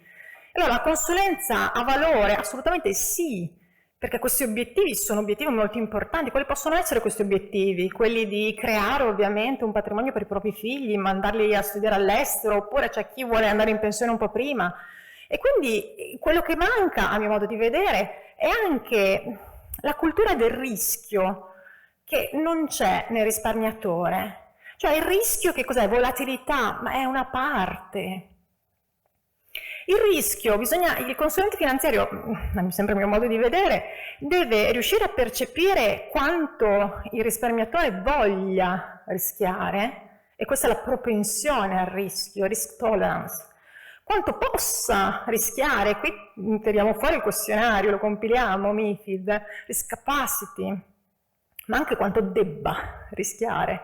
E questo secondo me non è chiarissimo, nel senso che se si hanno degli obiettivi è necessario ovviamente anche prendere dei rischi, ma ovviamente quindi quanto voglia, possa e debba rischiare. Io non sono convintissima che i risparmiatori oggi abbiano in testa queste 3 dimensioni del rischio. E penso che la consulenza finanziaria possa, ovviamente, debba conversare o comunque cercare di individuare queste tipologie di rischi e quindi costruire quelli che sono i portafogli goal-based per arrivare a determinati obiettivi. Quindi la consulenza ha valore? Beh, direi proprio di sì. Quindi, questo insomma, scusate se intervengo, ma mi ha veramente appassionato, essendo cose che faccio in aula molto spesso, insomma, con i miei studenti, ne parlo moltissimo di questo, gestione attiva, passiva, e quindi del valore della consulenza. Insomma, io la chiamo creazione di valore. È puro alfa, ma direi che è veramente qualcosa di piuttosto diverso. Prego, Alessandro Anesi. Allora, io direi che potremmo anche terminarla qua per quello che riguarda me, Ferruccio e Cristina, e credo anche il professor Carluccio, perché sentire una prolusione di questo tipo da parte di un professore sull'importanza della consulenza valeva il prezzo del biglietto per quelli che erano qua. Ci rincuora profondamente e ci rincuora che arrivi da una professoressa che ha contatto con quelli che potrebbero essere domani i nuovi consulenti finanziari. Perché di consulenza c'è bisogno. Noi vediamo nell'ultimo periodo un avvicinamento di giovani in maniera numericamente importante rispetto alla categoria, che si vogliono avvicinare al tema della consulenza finanziaria. Ora, siccome non li credo tutti quanti fulminati sulla via di Wall Street come The Wolf of Wall Street, ma credo che ci sia nella loro coscienza un'idea di servizio, sapere che l'università ha un ruolo attraverso quello che tu hai detto in questo percorso di avvicinamento dà speranza a noi altri, insomma. Ma magari torniamo alla fine su questa cosa, perché credo che possa essere un dibattito particolarmente interessante. Allora, quello di cui parlerò io è la situazione in America. Il confronto di modelli è sempre interessante, soprattutto con l'America, perché spesso e volentieri quello che succede in America con cerchi concentrici a distanza di anni arriva poi anche in Europa. Allora, Qual è la condizione dell'America?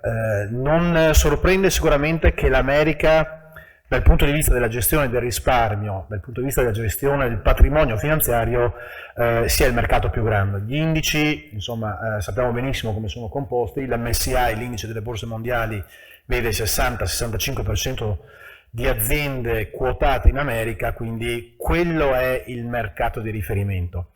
L'America è il mercato, ad esempio, rispetto a quello italiano, dove il peso dell'immobiliare, che in Italia invece pesa moltissimo, è un peso, non dico residuale, ma sicuramente meno importante, e quindi questi numeri, stiamo parlando di trillion di dollari gestiti, non potevano che vedere l'America prevalere con 92 trillion di patrimonio gestito in termini di masse finanziarie. Poi vedete nella tabella a seguire tutti gli altri e l'Italia è ultima. È ovvio che i paesi europei sono nettamente distanti anche per dimensioni rispetto alla numerosità degli investitori americani, ma se guardiamo l'Italia e la confrontiamo con l'Inghilterra piuttosto che la Francia o altri paesi dove insomma i cittadini sono su una scala confrontabile, abbiamo, per quello che riguarda l'Italia, magari molta strada ancora da fare. Dicevamo AUM estremamente importanti, complessivamente in America ci sono 156.350 miliardi di dollari in questo momento più o meno in gestione dal punto di vista dell'industria della gestione del risparmio. La maggior parte di questi, il 98%, secondo le ricerche, gode di consulenza finanziaria. Sono previsti in crescita anche negli anni a venire le masse. La cosa è banale anche semplicemente perché i tassi di crescita dell'economia americana sono molto più ampi rispetto a quello che mediamente è il tasso di crescita dell'Europa, e quindi questo si trascina dietro anche una capacità di risparmio che forse oggi non tutti i cittadini in Europa possono permettersi. Il mercato è prevalentemente in mano alle Registered Investment Advisor, che sono le società di consulenza finanziaria, cioè sono 15.870 al momento della ricerca. Dicevamo, gran parte delle masse sono in consulenza, quindi 144.600 miliardi di dollari sotto consulenza gestiti attraverso le RIA. Le RIA hanno dei consulenti finanziari che sono appunto gli Investment Advisor Representative, che possono essere autonomi o possono essere dipendenti, sono 440.000 spicci in America. Si trascinano dietro 68 milioni di clienti, loro risparmiatori, loro clienti. C'è un indotto anche per quello che riguarda gli impiegati, gli assistenti commerciali, i dipendenti degli IR piuttosto che dei RIA, che vede impiegato un altro 1 milione di lavoratori. Quindi parliamo di quasi 1,5 milioni di persone fisiche che ruotano attorno alla consulenza finanziaria. Qui Ferruccio Riva avrà i dati aggiornati all'ultimo consulente finanziario, ma in Italia siamo sostanzialmente operativi 32.000, di questi 32.000 24 veramente attivi, 24.000 veramente attivi, quindi è vero che i risparmiatori, i cittadini italiani sono molto meno rispetto agli americani, però questo dà la differenza di quanto sia più presente la figura del consulente finanziario. Ora sarà perché io ho una sensibilità facendo questo mestiere, ma non è così raro vedere nei film americani la figura del consulente finanziario, no? O l'appuntamento col consulente finanziario, tipicamente le figure professionali in America che si possono incontrare nei film, che ruotano attorno a una famiglia, sono l'avvocato, perché a ogni piè sospinto o ti difendi o devi aggredire, sono il medico di fiducia, perché la sanità in America sappiamo che è essenzialmente privata, l'assicuratore, perché è un altro elemento di protezione del patrimonio estremamente importante, e poi il financial planner, ed è la quarta figura professionale che gira all'interno dei temi della protezione del risparmio in una famiglia. E questi capita di incontrarli nei film americani. A me è successo una volta in un film di sentir parlare del consulente finanziario in Italia. È vero tardi, altrimenti l'avrei registrato e diffuso in tutto il mondo. La cosa interessante è che il 95% delle società impegnate nella consulenza finanziaria sono società fee-based, quindi nel modello che veniva presentato dal professor Carluccio la parte di retrocessione sui prodotti collocati è assolutamente residuale. Questa è una prima discrepanza che io farei emergere nel confronto. Il tema è quello dell'essere disposti a pagare una professionalità. Lo diceva prima Ferruccio Riva, nel percorso, nelle valutazioni che vengono fatte anche da parte dei regolatori, ci si scontra poi con quello che è il timore di ma il cliente vorrà pagarmi una parcella. Io personalmente, per la mia esperienza, per la mia propensione, la penso esattamente come il professor Carluccio. Credo che sia arrivato il momento in cui anche per noi l'esplicitazione del valore della nostra consulenza debba essere messo sul tavolo nel rapporto con il cliente, e la mia esperienza è che il cliente accetti questa situazione. Non la vedo così remota. Forse è più un timore nostro nel far emergere quello che è il valore della nostra professione, forse è una mia personale interpretazione. Le masse, diciamo, masse estremamente importanti, in 25 anni sono esplose forse anche in considerazione del fatto che il risparmio degli americani è un risparmio finalizzato. La cultura del risparmiatore italiano è stata una cultura in cui la sanità era gratis, in cui la scuola era gratis, in cui le pensioni future consentivano un tenore di vita, che non ci impegnavano nel valutare dove mettere il risparmio. Il risparmio era guai un mal de notte, o ovviamente per la nostra struttura familiare aiutiamo i figli, ma fino a pochi lustri fa non c'era il problema di devo integrare la mia pensione, devo pensare a il figlio che va a fare un master a Londra piuttosto che altrove perché l'università era magari quella dietro casa. Non c'era un tema di sanità e di saltare le liste d'attesa, per cui ho anche un premio assicurativo da andare a pagare. L'esperienza degli americani è un'esperienza, per quello che mi consta, per quello che ci consta, di un risparmio invece molto più finalizzato, e quindi la ricerca degli strumenti, quali strumenti e chi mi può aiutare a trovare questa tipologia di strumenti.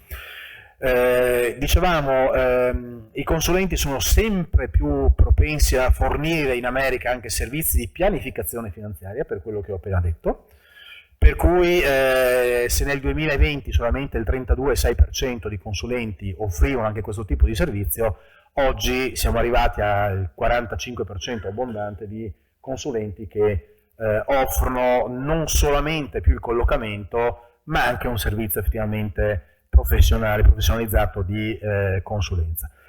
L'uso dei social media è sempre più diffuso, è un modo anche di comunicare quello che è il valore della propria professione, di farsi pubblicità e trovare nuovi clienti.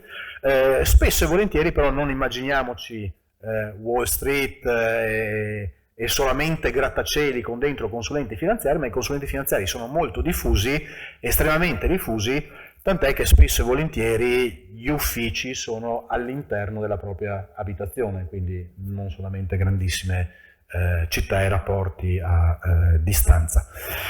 Dicevamo, un mercato molto dinamico. Se guardiamo le RIA, c'è stata negli ultimi anni una forte concentrazione di quelle che sono le società che prestano consulenza finanziaria in America, tant'è che nel 2024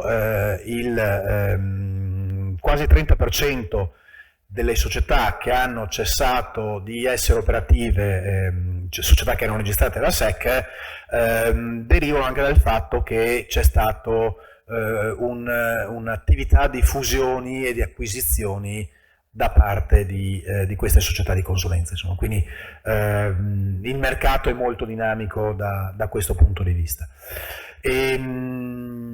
Dicevamo che le società di consulenza offrono anche abitualmente, quasi per il 50%, un'attività di pianificazione ai propri clienti. Da dove nasce e deriva la storia della consulenza finanziaria e della normazione della consulenza finanziaria? Crisi del 29, la crisi del 29 ha fatto emergere quelli che potevano essere i limiti del modello di sviluppo della borsa americana e dell'offerta delle azioni delle aziende quotate alla borsa americana. Quindi nel 1933 nasce il Security Act, seguito nel 1934 dal Securities Exchange Act, che sono ancora oggi le fonti normative principali per quello che riguarda il tema della consulenza finanziaria in America.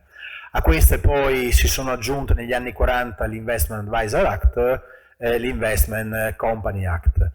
Dal punto di vista della normazione c'è per le società RIA che superano i 100 milioni di asset under management, cioè di patrimonio affidato dai propri clienti, c'è la normazione di primo livello che è quello della SEC, Security Exchange Commission.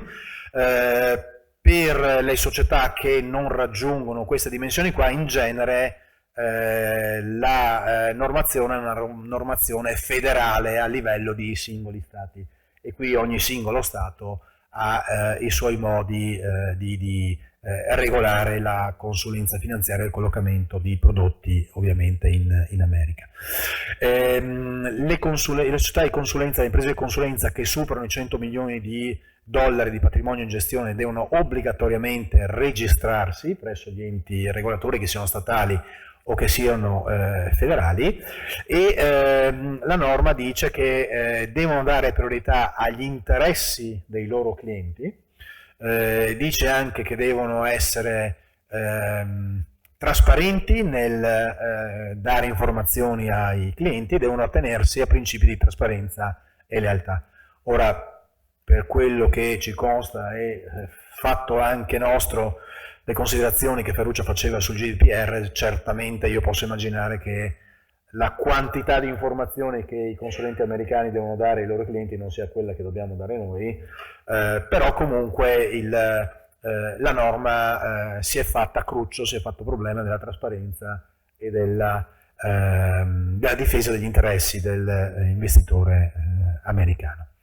Le differenze sono fra quello che è un broker. Il broker è semplicemente un intermediario che acquista per conto di altri, e quindi ovviamente le fee, i costi sono diversi rispetto a un dealer invece che acquista e vende titoli per conto proprio, scusate, e invece altre figure che invece acquistano e gestiscono per conto dei propri clienti. Le authority di riferimento, la SEC, dicevo, per quello che riguarda il termine della registrazione, e la Financial Industry Regulatory Authority per quello che riguarda la FINRA, tutte quelle che invece sono le regole di comportamento e di esplicazione della professionalità dei consulenti finanziari. I broker dealer possono essere remunerati con una fee più bassa se la consulenza è semplicemente accessoria. Se invece il broker dealer offre anche un prodotto, un servizio di consulenza, a quel punto lì può fissare anche delle fee di consulenza che, come dicevamo, è la parte preponderante per quello che riguarda il rapporto economico con il proprio cliente. Andiamo velocemente avanti. Le tipologie di consulenti finanziari, il dual licensed sono professionisti che possono operare sia come consulenti investment advisor, vedevamo prima i RIA, che hanno a che fare appunto con le società di consulenza, ma potrebbero essere contemporaneamente anche semplicemente dei collocatori di prodotti, quindi è ammessa la doppia possibilità per quello che riguarda l'America.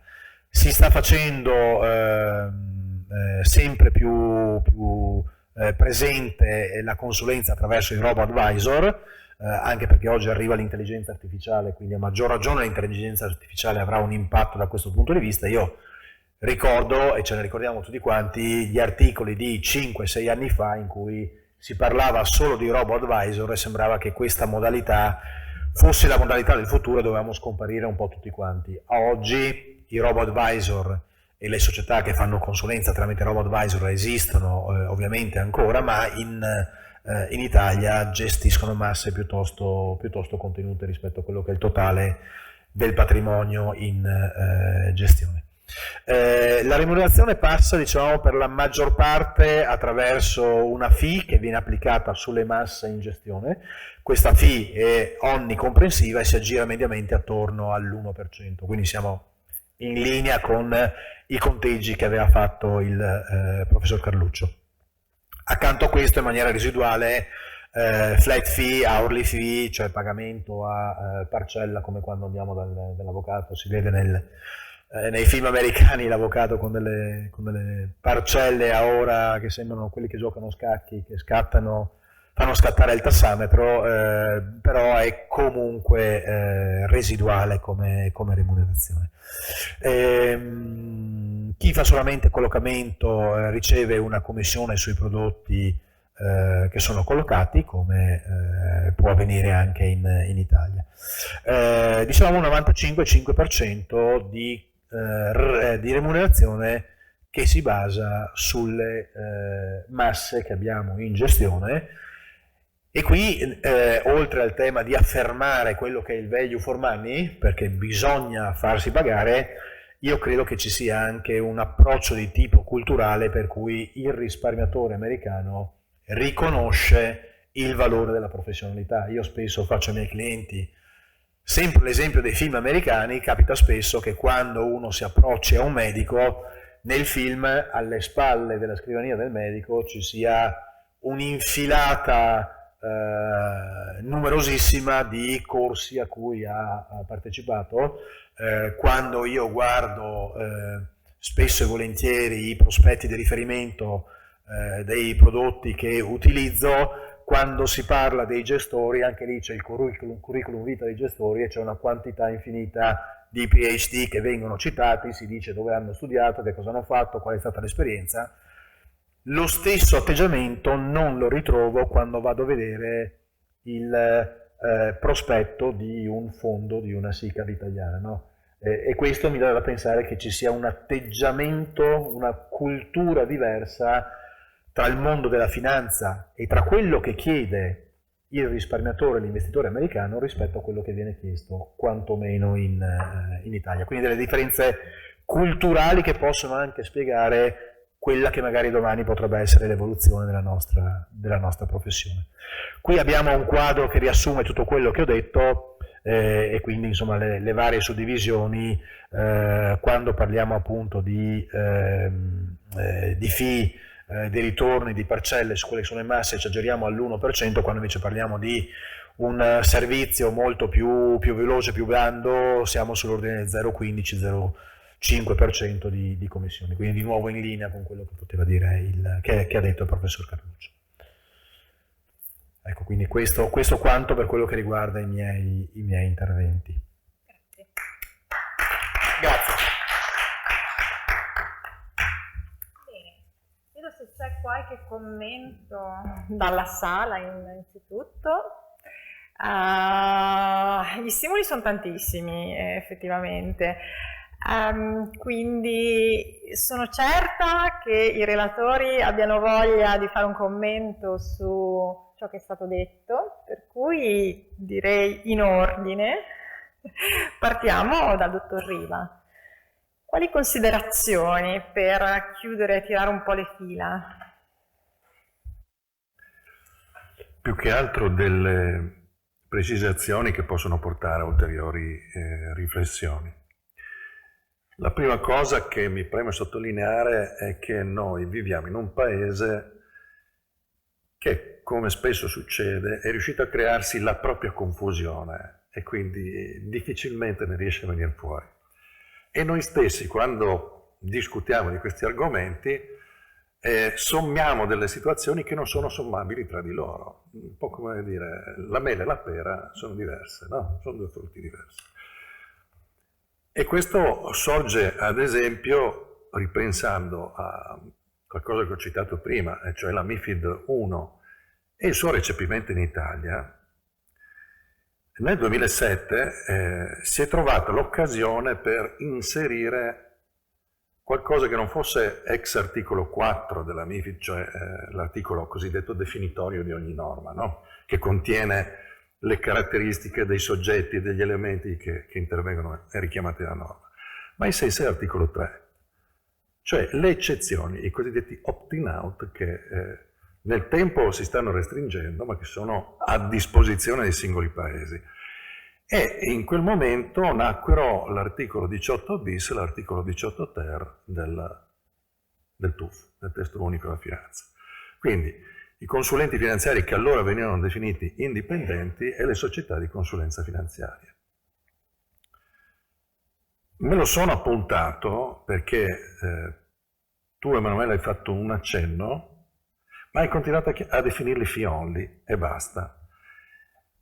E questo, essendo un principio stabilito da MiFID, quindi il fee-only è la consulenza su base indipendente, non corrisponde in Italia. È il motivo per cui noi abbiamo convinto il legislatore a non definire indipendente una sezione dell'albo, ovvero coloro che si iscrivevano in quella sezione dell'albo, ma autonomi, è proprio questa. Perché sulla base della definizione della consulenza, che è l'unica definizione contenuta nella MiFID, questi soggetti hanno una differenza fondamentale rispetto a noi e per questo escono dalla tua considerazione.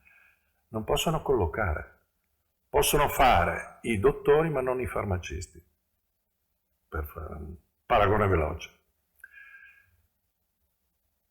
L'esempio che abbiamo fatto al legislatore italiano per convincere, credetemi, è andata via liscia subito, è stato, immaginiamo che dallo stesso signor Rossi si presenti un consulente autonomo e il giorno dopo si presenti un consulente la cui azienda, il cui intermediario presta consulenza su base indipendente. Entrambi si definiranno consulenti indipendenti, ma uno fornirà un disegno di quello che può essere il portafoglio, l'altro fornirà le soluzioni relativamente al disegno che ha presentato del portafoglio. Sono completamente diversi. Tant'è che molto amichevolmente io ho detto al presidente di NAFOP un paio d'anni fa, quando eravamo nel vivo della discussione sulla Retail Investment Strategy, lui mi disse: noi vi sosteniamo nel mantenere inducements. Lo capisco bene, perché se invece, come la penso io, noi arriveremo a diventare dei professionisti tout court, definitivamente, tu scomparirai. Cambiato colore, cominciate a sudare, ha detto ok, ricordatevi, noi siamo con voi, noi siamo con voi. Quindi questa è una prima differenza da porre per chiarezza, perché non si facciano confusioni su questo grande tema. E riprendo anche un concetto che hai espresso di una delle opzioni che hai presentato, che non mi trovo d'accordo, è preciso. Quando parlavi della prestazione della consulenza su base indipendente per la clientela, diciamo, high net worth individual, come si usa dire all'americana, invece la clientela retail e affluent, usiamo sempre questi termini in lingua inglese per dire le persone che hanno un portafoglio, diciamo, al di sotto dei $500,000 all'incirca di euro, per questi tu hai detto una gamma ristretta di prodotti. No, perché una delle conquiste della MiFID 2, che esplicita i criteri poi ripresi dall'ESMA, sulla quale noi siamo riusciti a far intervenire per la prima volta la parola qualità, che dal legislatore europeo è sconosciuta, totalmente sconosciuta, sempre quantità, mai qualità. Bene, la qualità della prestazione consente il pagamento degli inducements, è scritto nel regolamento. Questa è una frase scritta da noi e da loro copiata, ma è una prima volta. Noi dobbiamo a questo punto recepire invece i benefici della norma e amplificarli. La norma prevede che uno dei criteri per poter applicare le commissioni, gli inducements, è proprio la pluralità di prodotti analoghi da poter confrontare. Caspita, il diritto del cittadino già oggi, vigente in tutta Europa, di poter avere una visione da parte del professionista il più possibile obiettiva della migliore soluzione per lui. Partiamo da qui e arriviamo, secondo me, a un discernimento diverso. Per questo prima ho parlato di contemporaneità di modelli da portare avanti. L'abbiamo fatta già nel 2016 questa proposta. Adesso diventa dirompente, perché il legislatore europeo dirà: caspita, hanno ragione loro. Chissà perché. Forse perché sono quelli che parlano con i clienti. Può essere. Anche sì. Se noi manteniamo e portiamo gradualmente alla conoscenza del valore, perché i dati che ho fornito prima non erano una mia opinione, ma erano dati espressi dal campione degli intervistati, che, fidatevi, corrisponde alle ricerche che hanno fatto altri ricercatori negli ultimi anni per conto nostro, per conto di Assoreti, per conto di OCF. Il problema per l'italiano, che nel momento in cui sente la parola gratis, questa parola antica, bellissima, ha gli occhi illuminati.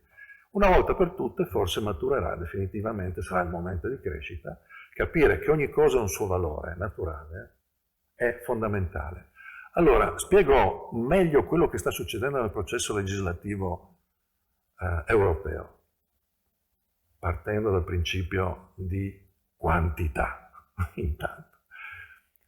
Il legislatore europeo ha analizzato il mercato finanziario e ha detto: io devo dividerlo, cominciare a dividere per poter imperare, no?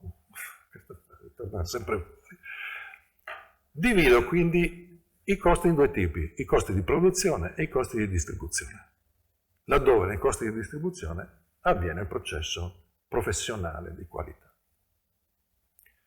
Comincio. Il value for money nasconde la product governance che non è stata in effetti applicata, nonché già prevista nella MiFID II, cioè il governo e la gestione del prodotto. Il parametro fondamentale era: se i costi che tu applichi danneggiano il risultato del prodotto in modo tale da porlo fuori dal mercato, confrontandolo con altri equivalenti, tu non lo puoi più proporre e collocare. L'ho stretta tanto, ma ho spiegato chiaramente una norma che sarebbe già vigente, ma è rimasta inapplicata. Ciò che è rimasto della RIS di prima stesura e che è oggi in discussione attraverso la presidenza danese è proprio questo. Questa roba qua, che oggi viene definita ulteriormente semplificata, value for money, deve entrare in vigore. Questo vuol dire cura dimagrante per i produttori. E ho risolto un problema, quindi non ci saranno più le classi retail e le classi qualificate, le clientela qualificata, ma ci saranno le classi univoche del prodotto, dei singoli prodotti che avranno un costo predeterminato entro una certa forchetta. Dopodiché interverremo, eccoci che torniamo, sul costo di distribuzione. E noi stabiliamo che la qualità della distribuzione deve essere alta, quindi deve essere seguita da una prestazione professionale, e qui tu l'hai spiegata molto bene nel dettaglio, e deve avere un costo identificabile, certo, anche questo entro una certa forchetta, ed è il costo della consulenza. Però l'eccezionalità italiana qui la dobbiamo sottolineare per una volta in forma positiva. La norma italiana, e lo stesso articolo 31 del TUF, al terzo comma, prevede di fatto la garanzia dell'intermediario sull'operato del professionista, che in tutto lo spettro che ha proposto Alessandro per quanto riguarda gli States non esiste. E qui la filmografia è importante. Quindi il cittadino italiano è garantito sull'operato in prima istanza, quindi solidalmente e illimitatamente, sottolineo per usare un po' di termini giusto di diritto, nei confronti del risparmiatore. Naturalmente questa è una garanzia che il risparmiatore dovrebbe capire perché ha un valore. e ogni valore rappresenta un costo. Tornando al gratis, no? Quindi se io opero, devo attestare di essere un professionista, perché devo avere una formazione continua, cioè tutto quello che sta dentro il processo. Devo essere obbligatoriamente iscritto ad un albo, sono controllato e verificato. Bene, caro cliente, il fatto che anche sopra questo ci sia una garanzia che in quello 0,023% dei casi in Italia, scusate la piccolezza del dato, presenta soggetti in delinquency, i fruitori dei servizi, questi poveri deficienti e delinquenti, sono coperti. E non c'è il limite dei depositi da 100.000, oltre 100.000 non c'è, attenzione.